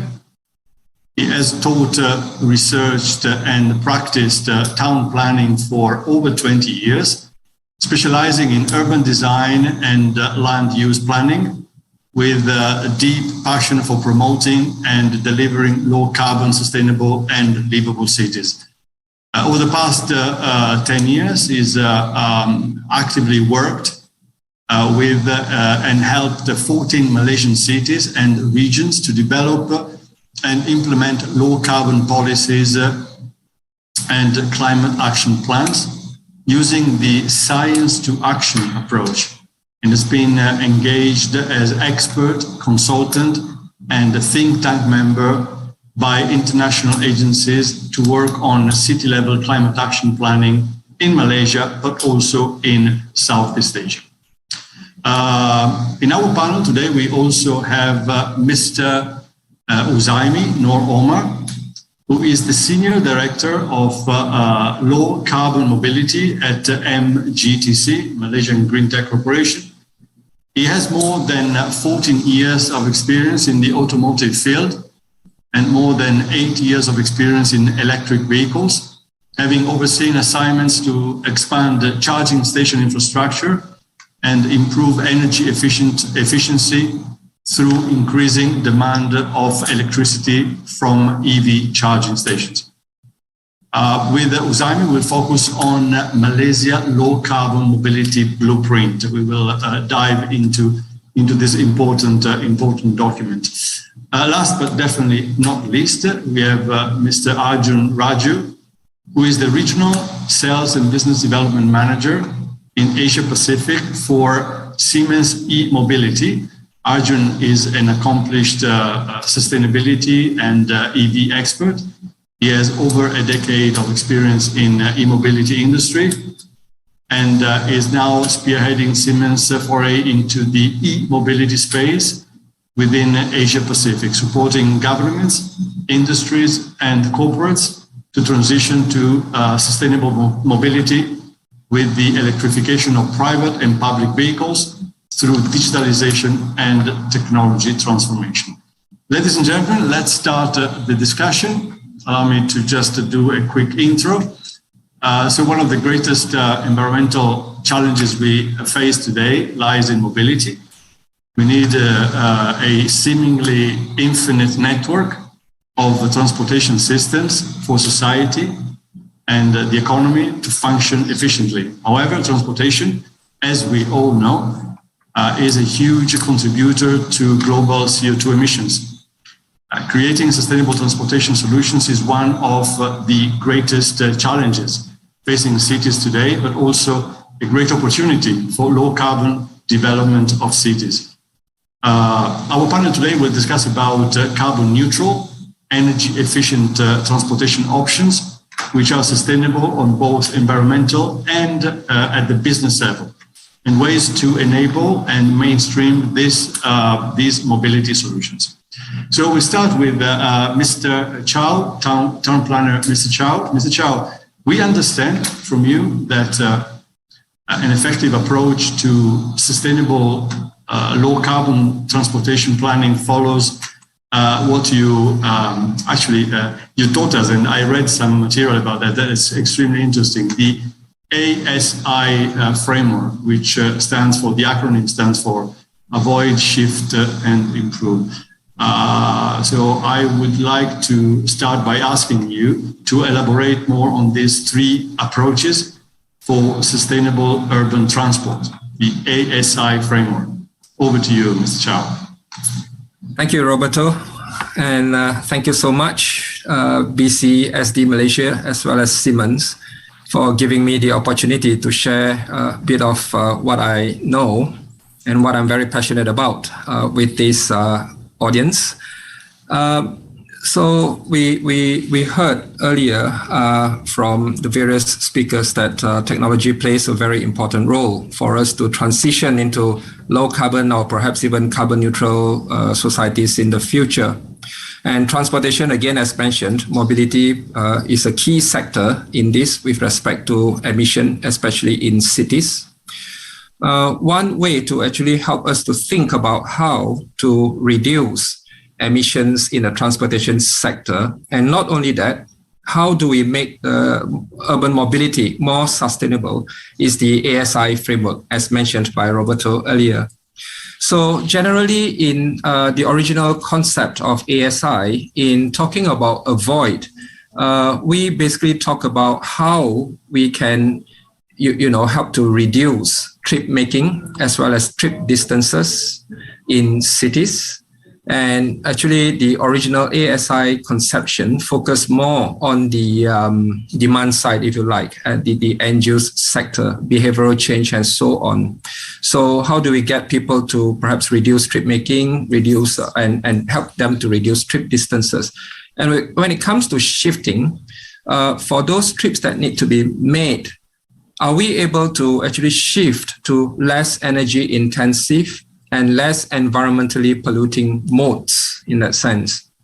And after that, even after shifting into more efficient modes, cleaner modes, and so on, do we have further opportunity then to improve in terms of the vehicle efficiency as well as fuel efficiency for the modes that we use? So, I mean, on the whole, just very briefly going through this A, S, and I approach or framework, if you like, we notice the potential of the use of technology, in particular in relation to shifting as well as improving. But I would like to go a bit further by saying that technology may play also a very important role in avoiding. That's the original conception of what ASI is. Now, as a town planner and urban designer, I would like to expand the concept a little bit further in understanding how actually people move in cities. On the whole, if I may, just a little bit of background by saying that mobility is the basis for living, actually. We move around. And in fact, from the very moment we were born, of course, human beings, we can't move around on our own, we were carried around. We needed to do this. Even, historically, when we are looking for food, looking for shelter, safety, and so on. And moving around physically, especially, makes us healthy. You could talk about bodily being healthy, mentally being healthy, as well as socially being healthy, because we are in constant co-presence with other people in the city. Now, in that sense, if we can agree in a way that given that we need to move and movement and traveling in the city are not avoidable, then the key questions now with respect to sustainable mobility shifts towards how do we move? Are we able to move in the city in a way that will lessen our environmental load or impact on the environment? And with that as well, from the perspective of a town planner, looking at cities, we would like to shift also the ASI framework, probably from a more demand side approach to what I may call the supply side approach, looking at the city in a way, if we may even conceive the city as a super technology, in that it is human creation and it's a collection of various types of technologies within the city. And if we can look at city like that way, then the question becomes for A, how can cities, a technology by itself, although we do not frequently deem city as such, how can city then enable and encourage more active mobility by way of encouraging walking and cycling, and therefore avoiding motorized mobility. Now, it is obvious that we are not able to completely avoid motorized vehicles because cities have grown to become so big. There are many destinations that are beyond comfortable walking and cycling distance, and which means that motorized vehicles will come into play. And it is in this context that technology will play a very important role. So next we move on quickly to shift. For those trips, movements or travels that are not avoidable and that need to use motorized transport, how do we shift to less energy intensive and cleaner fuel modes? Again, obviously, technology will play a very important role here. And we talk in particular with respect to electrification, perhaps, or even hydrogen fuel, as mentioned by one of our speakers earlier. And public transport will obviously play a very important role here, especially electrified public transports. And finally, we move back to I. For all those cleaner public transport, cleaner private modes of travel, for example, electric cars and so on, that are unavoidable, how do we look for opportunities to further improve the mode's efficiency and reduce the mode's impact on the environment? And I hope, but I do not want to deprive the other speakers of too much time. So let me end my first intervention here by perhaps giving us a glimpse of what I think or what I envision sustainable cities to be like with respect to mobility. And I think that cities need to be compact, meaning that they combine higher density development, especially integrated mixed use in land use pattern.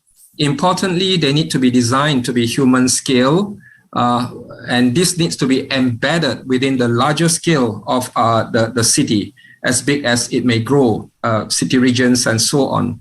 And in particular, with respect to this, we see that high quality public realm, as well as a people-centric approach to city planning and urban design will become very, very important. What I just mentioned are actually not new. They are not rocket science. So a key question then arises in my view: why are our cities diverging farther and farther apart from the vision that I just alluded to earlier? And perhaps time permitting later, I hope there will be time, and I wish to come back to this probably later. So thank you very much, Roberto. I hope that is clear enough. But we have to keep this in mind because this is a very interesting question. Actually, let me just take this opportunity to ask you to answer this question in a brief, in a nutshell right now, because I think it's also important for our discussion moving forward. Tell me why this is not happening at the speed and magnitude that you guys are hoping for. Thank you, Roberto. This is probably a very complex question, as since, I mean, the progression towards sustainable cities actually involve a lot of stakeholders. I mean, a lot of players and actors are involved. I mean, you mentioned earlier as well about government institutions, businesses definitely come into play. The people themselves, the communities, the NGOs, and so on. And we academicians, of course, also play a very important role. So on the whole, if I may just, I mean, in a rather general sense, I think that there needs to be more communication, integration of knowledge, as well as the understanding, among all the stakeholders in how we can all come together and understand the cities more, especially with respect to how people actually move in the city. And I focus on how people move in the city. I mean, the theme for this afternoon discussion is about sustainable mobility. So specifically with respect to how we move in the city, I humbly feel that we actually do not have a very good understanding of how this happened. How, for example, does the physical city, in the way of the street network structure, in the way how we actually distribute land uses in the city, how this impact directly on the way people move, the choices that people make with respect to the modes of transport and so on. So this is one very key aspect, because if the city has been planned, designed and built in a rather unsustainable way, in that it will enable, it kinds of becomes an inertia. It will continue functioning to be, for example, car-oriented. instead of encouraging more active mobility or the use of public transport. So you will see that the city is such a complex object, if you like. Infrastructure, transportation, land users, buildings themselves can be divided into commercial, residential, industrial sectors, and so on. So on the whole, everyone plays a role, and it is important that all these different stakeholders and parties take interest, take this to their heart, and then we need to sit down really to discuss how to make this happen. Yeah, thank you very much. This is extremely interesting, and the role of urban planning, city planning, plays a key role on the mobility and the mobility strategies of the mobility performance, I would say, of a city. The next question is for Arjun. We have learned from Mr. Chow that urban design could enable technology. Now it's time to hear from the service provider's perspective. Arjun, I would like to ask you if you could share with us some of how Siemens is actually supporting the industry transition to low carbon mobility, and what areas would Siemens focus on this journey of decarbonizing mobility, especially in the Malaysian context. Sure. Okay. So, I mean, I think Mr. Chow put it very eloquently in terms of the attitude that a city should ideally have, right? So, from Siemens, when we look at low carbon mobility, basically there are many ways to achieve this. You can go hydrogen way, you can go the fuel cell way, electromobility is another option. You also have a combination of other mixed low carbon fuels as well. But when we put these sciences to the test of scalability at a global level, in order to transition, that's where electromobility stands out as one of the best options that the industry has today. Now, when we talk about electromobility in a holistic sense, essentially what we look at is the well-to-wheel approach in terms of carbon emissions. In the sense, the footprint from the point of generation all the way to the point of consumption is an important aspect to kind of consider. And this is where, in my view, Siemens as a technology provider has an impactful role to play in every leg of this journey, in fact. So starting from renewable energy generation, going to distribution, to in fact the manufacturing sites where the cars are made, the batteries are made, all the way up until the societies where our offices are there, the business parks are there, commercial malls, single and multiple home users. Now, if I kind of zoom in to the last leg, which involves the infrastructure end use, right? So what we do at Siemens is we basically walk with the customer in their journey towards going electrification, or rather going electrifying their requirements. So we start from all the way from grid planning to doing the demand modeling, to understanding what is the right hardware, the right software that is to be used, and in fact even providing options in terms of operating modules and business models. We even go to the extent of in certain cases helping them in this transition and providing them innovative leasing as well as funding options as well to help them transition. So this is in a very nutshell putting what exactly we do at Siemens. Ideally, it would be nice, Arjun, to have the luxury to plan cities with ample time and have this infrastructure already in place. Sure. But we are in a situation where we have to retrofit a lot of this infrastructure and technology in existing towns, which we have heard from Mr. Chow are not often ideal. So is that a problem? Do you see that as an obstacle to, getting, for example, charging infrastructure in place for adoption of electric vehicles? Not really. So this is where we feel the addition or the role of digitalization is very critical. So there are two ways to look at it in a very simplistic sense to put at it.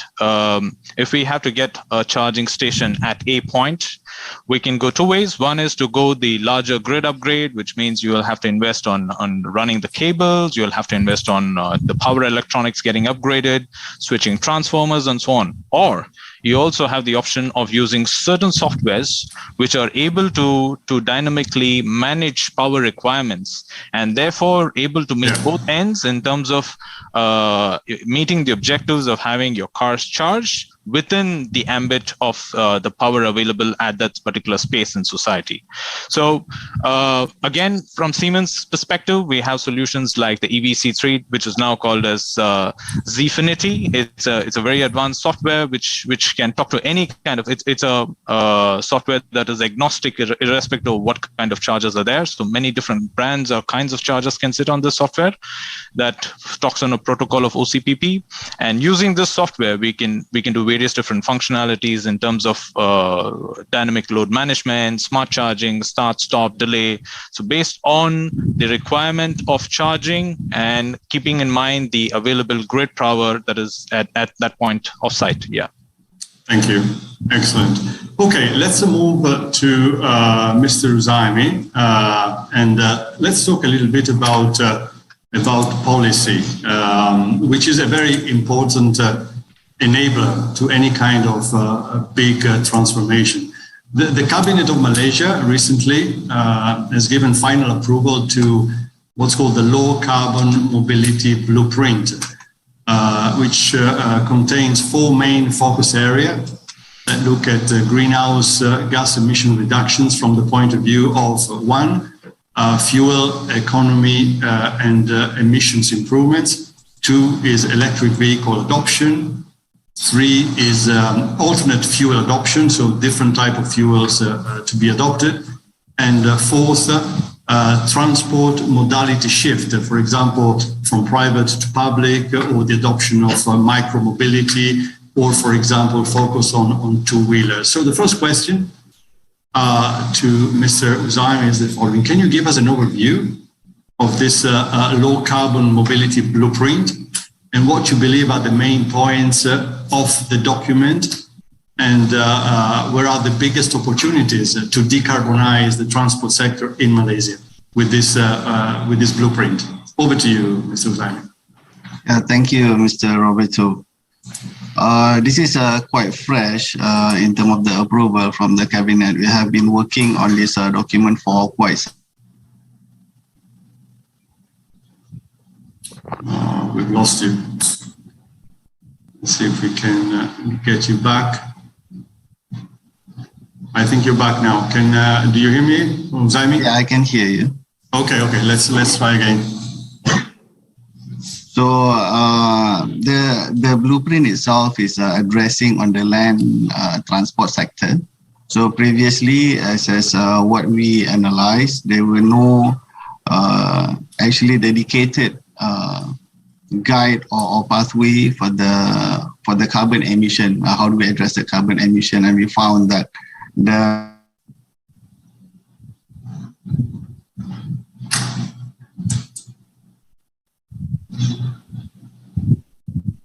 low carbon mobility blueprint is looking into this sector. So we are very much in line with the ASI framework. So I'm very happy to see to hear from Town Planner Mr. Chow on the ASI framework. So I don't have to really explain on that part. So basically, the first focus area that we are looking at is as a whole, as an overall perspective for the land transport sector, where the emphasis is to include the carbon emission as the requirement or as part of the regulatory control.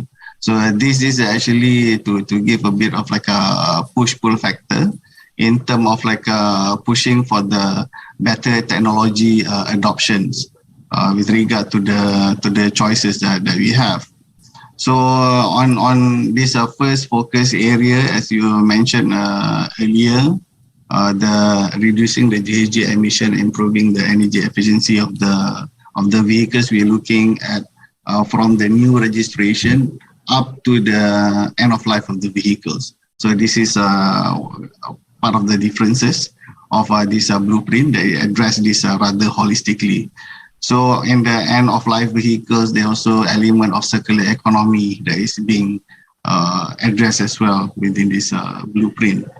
So of course, shifting to cleaner transport is also a key element, a key pathway for this blueprint. And here, as what Mr. Arjun also saying, the electrification is one of the, say, the dominant technology of choice of today. And we are also looking into this area. In fact, the second focus area is solely focusing on this segment.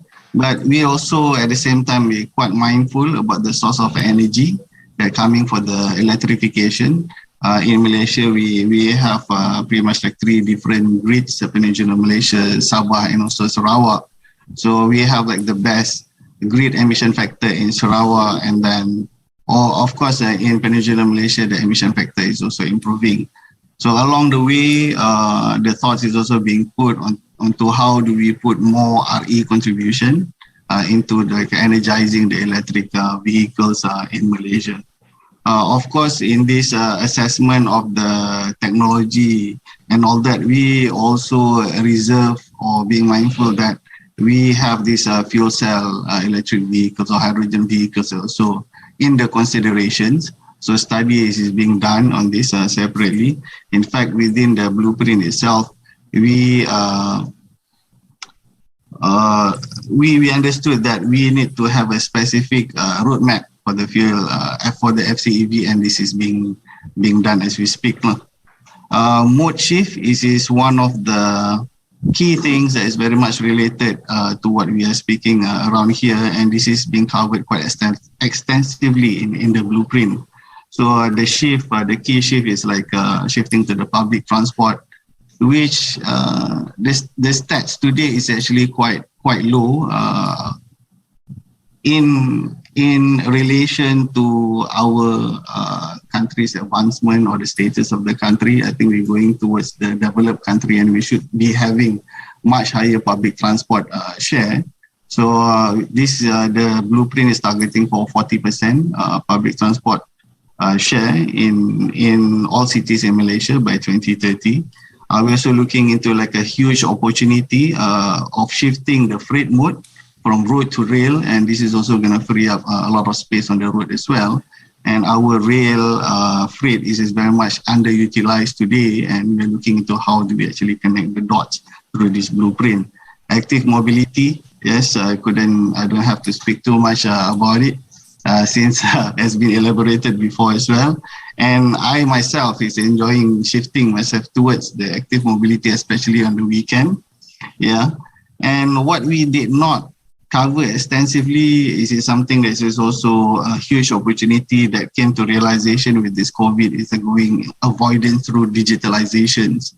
So there's another thing that I think we want to take notes. So where we are, MGTC as the agency under the Ministry of Environment and Water, we are trying to our level best to unlock all this potential and promote for the greater uptakes towards the better choice of the transportations.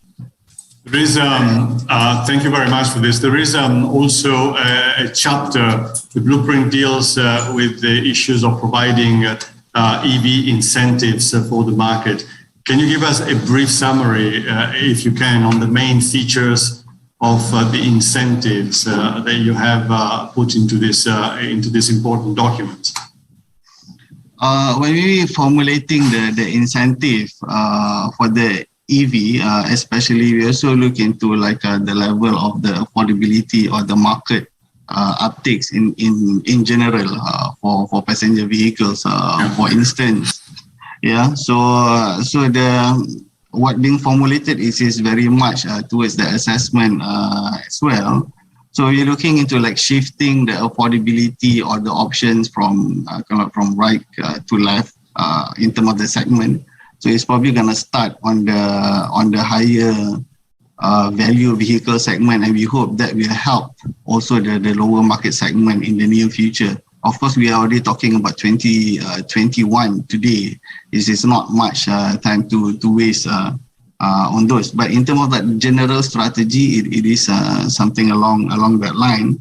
So recently, in our budget speech, quite recently that Ministry of Finance had announced that Malaysia is considering the tax incentive.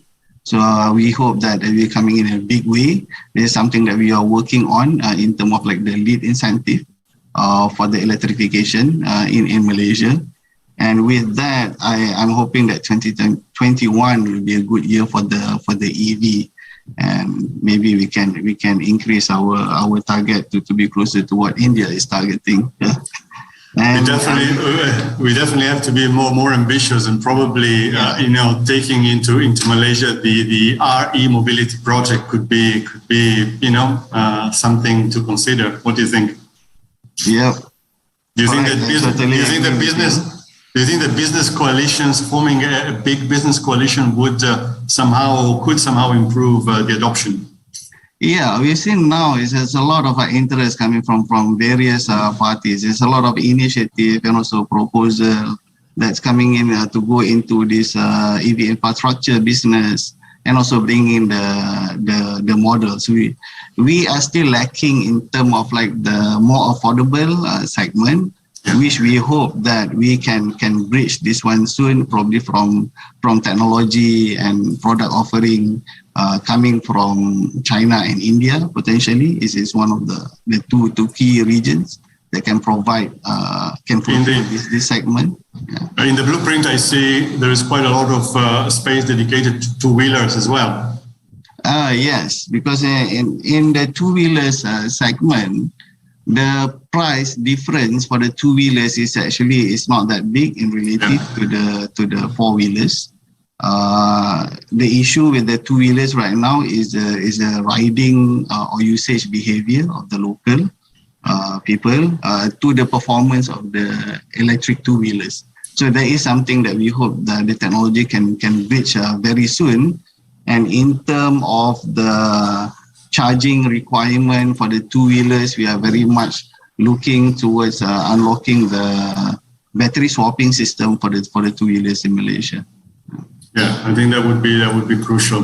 Some sort of widely adopted battery swapping system.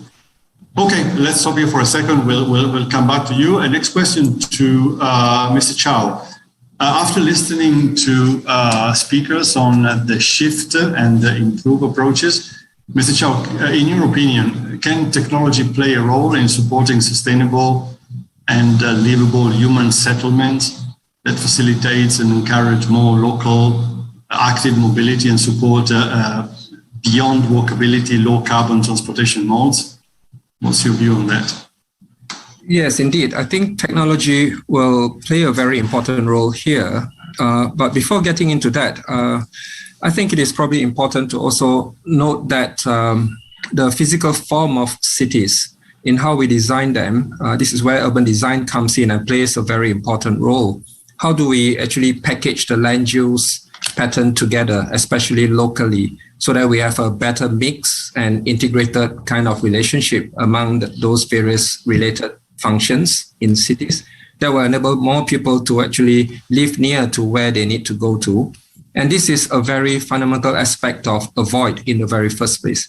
As I mentioned earlier, technology plays especially very important roles when it comes to shifting and improving. With respect to avoiding, I do sense that there are also opportunities that we can explore. However, the physical city, once we actually build them, they will be in place with us for the next at least 50, 60 years or so. That's by way of our current construction technologies and so on. Some infrastructure may have even longer lifespans. So if we do not do this correctly from the very first place, then we lock ourselves down in a way by way of, high carbon kind of lifestyles or, energy intensive modes of transportation and so on. So if you look at Malaysian cities now, it's very difficult to actually get people to walk or cycle. So there are many reasons behind this. We may not have the time to go into the details of this, but the distance is one very important aspect. In order for people to walk and cycle, the very first thing is that the destination should be within a comfortable, walkable distance. And then safety of the walking environment, convenience and so on, then will kick in. And that is why you see the design of the public realm, the street network the connectivity as well as the interconnectedness of different land users and functions in the city then play a very important role in this. If we get this right from the very beginning, bearing in mind that the city itself, as I mentioned earlier, is also a technology, but we seldom look at it that way.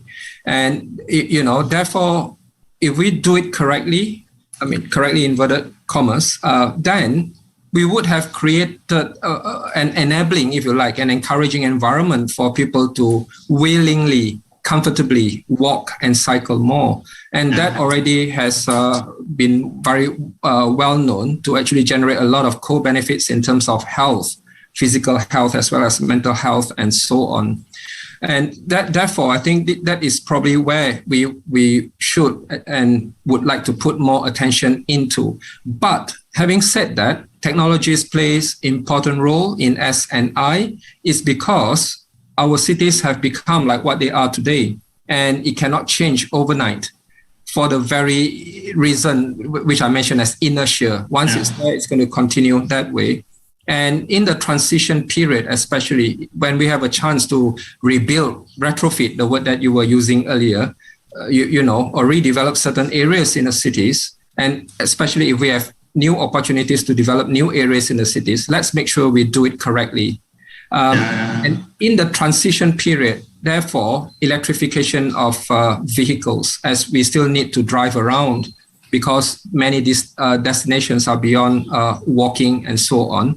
And that is how actually electrification, EVs and so on will help to actually reduce the GHG emissions for all these unavoidable motorized trips, and as well as reducing the pollutants in our air and so on. And hopefully with that as well, helping to create cleaner air and so on for our cities. And the technology with respect to how we can make traffic movement more efficient in cities, I think are also well known by, for example, it could be IoT that was mentioned earlier, sensors, transport demand management, software, and all these things. But the reason why I come into this is, I've mentioned what I mentioned earlier, is I still feel that the fundamental of cities, because cities are at the core of sustainable development, is where sustainable development, climate smartness, if we may call it that way, will play out in the future. In fact, even now. So if we do not get the cities right in the first place in terms of structure, form, and so on, it means that later on, we will have to pour in so much effort to just overcome and to solve this problem that we have. Mr. Chow, let me interrupt you for a second. Do you have the feeling that when it comes to infrastructure projects for cities, for future cities, for example, the people who have to put the money, the investors or the banks or whatever, are now more preoccupied or more concerned about the ESG or the sustainability impact of this project?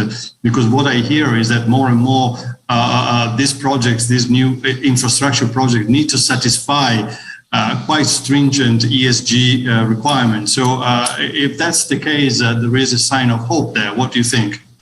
I think so. Indeed. We are seeing positive changes bit by bit, and it's heartening to see that the awareness, in ESG, the importance of it is increasing. So it's very good that big corporate sectors are moving into that more and more. I think there is hope in that things will improve as we progress even further. So that is something of a very good sign. And however, let's just remind ourselves that, ESG again is a concept, it's a good framework, but in terms of how it is really played out depends a lot really on how we really go into it. At the end of the day, if it becomes a series of, form ticking kind of procedures, instead of us not really focusing on the substance and so on, and I guess it will again turn out to be like, on paper, how many sectors have fulfilled that and so on. But in reality, it is not really materialized in our cities. It is definitely, as you described, but there is also an evolution happening right now. And this ESG evaluation, for example, of projects is becoming more stringent and more effective. So as we move along in the coming years, we will see a lot of these regulations coming into play. Thank you very much for this very, very interesting insight. Next question to Arjun. Arjun, what do you see as key challenges in the transition to sustainable urban mobility that need to be overcome from the people's perspective as well as from the business point of view? Sure. I mean, there are various different challenges, but if I just bucket them into top three ones, especially from the common man's perspective. First one is the awareness. There is still a large segment of population that is not yet abreast with the availability of this technology for mass adoption. So this becomes the first challenge that in a nutshell that the industry has to kind of counter for. The second is in terms of the mindset. Basically, moving to a new technology would, in many ways, has a behavioral change as well. Rather than going to a petrol station to fill up your gas tank in about 5 minutes to 10 minutes, you're now having to charge your car at a certain regular frequency of time. So there's a behavioral change that is also involved with the transition from IC engines into e-mobility. The third of course, is the favorite of all. Yeah, it's the cost of ownership. But to the benefit of us, we've seen that the cost of ownership is something that is going through a downward trend. It's been a sloping graph, and this is being largely even bridged with government interventions through incentives. So that's very, very beneficial.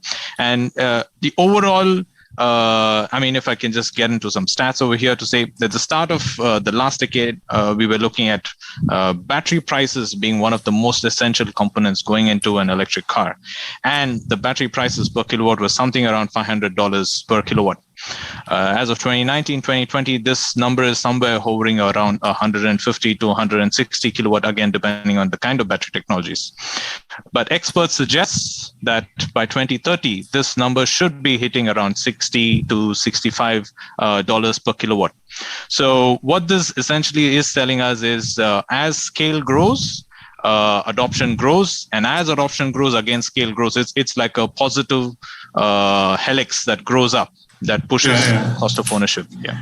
And the current price you said is $150 per kilowatt? Yes, hovering around that range. And this price was predicted, or this price comes as a surprise, meaning that is it lower than it was expected, or it is in line with predictions?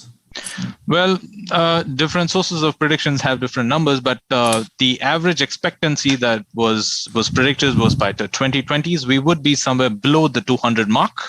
I think 150 is somewhere within this range comfortably. So in many ways, it is to say that the predictions were right. So, yeah. Do you think we could apply the same type of optimism to the 2030 prediction, or do you feel we're going to stay at the mark of $65 per kilowatt? Well, again, that depends. One of the factors that has really affected is the COVID-19 pandemic. And that's been a huge game changer for various industries, right? The semiconductor shortage, the logistics being right now tested to its limits is also playing a role. So we have to see how this trend is going to be changing, especially for the next couple of 2-3 years. And that would probably give us a better trajectory to forecast towards 2030. This is a very important factor for the adoption of the technology, and it's extremely promising to see that price decline. Excellent. So let's move to the last question for the panel discussion, which is to Mr. Zaimi. And again, we go back to the blueprint. So, which I've been studying quite a bit. To accelerate the transition to a more sustainable mobility landscape, the public-private partnership is important. I personally believe that this is one of the key enabling factors, actually. Looking at the low carbon blueprint, where do you see the biggest impact of public-private partnerships? And also, after you give me your answer, Jaime, I would ask the other speakers if they have any comment on this particular topic of public-private partnership, if you have any comment at all. Over to you, Zain. Yeah, I think why that is important is to get the speed. This is one of the key elements, because if you go into the government funding, it might take a much longer path, and then there is a lot of interest coming from private sectors on this particular area as well. Especially we're talking more on the electrifications, and it's quite a heavy investment requirement. So for the electrifications, the opportunity is on the EV charging infrastructure. This is one of it, especially for the DC charging networks. So based on our assessment, the business model is not that straightforward. So it requires a bit of an intervention as well, coming from the government. Within the blueprint itself, they also target on electrifying the government fleet, or going into the zero emission vehicles for the government fleet. So this will also lead onto the requirement of having this EV charging infrastructure at all the government buildings and related usage of the vehicles within the government needs. So all this will come into the focus area of the PPP as well. Another thing that is being heavily looked at is on the electric bus applications. So we are targeting to have about 10,000 electric bus by 2030. It's maybe a small number for some countries, but for Malaysia it's quite a huge numbers. And then all these electric bus will require infrastructure works. We're using a lot of like a retrofit, which is actually applied for the electric bus application as well. You're looking into the existing depot or terminal. The infrastructure works that need to be put to enable the terminal or the depot to cater a huge fleet of electric bus is also quite substantial. So these are like the area that we're looking into the PPP list. Yeah. Thank you. Excellent. Any other comment on this particular issue of private-public partnership moving forward? Yeah, in my view, I think it is a very, very important step, especially the synergies that come between the public and private. One of the key areas that I see that this bridging can happen is through technology. Yeah, for example, I think this was something that Mr. Chow also touched earlier, is to look at multimodal modes of getting from point A to point B. And at Siemens, we use the intervention of technology to move people from A to B.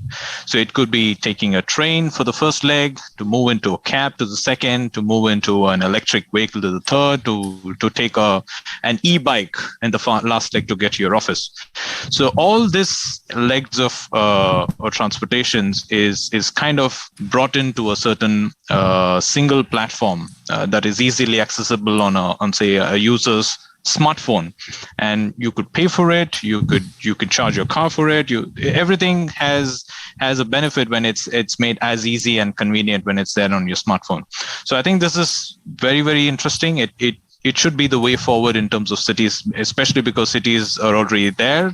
The infrastructure at different levels keep getting upgraded as and when technologies come in, but the cities as such are already there with their existing systems of rails and road systems. Yeah.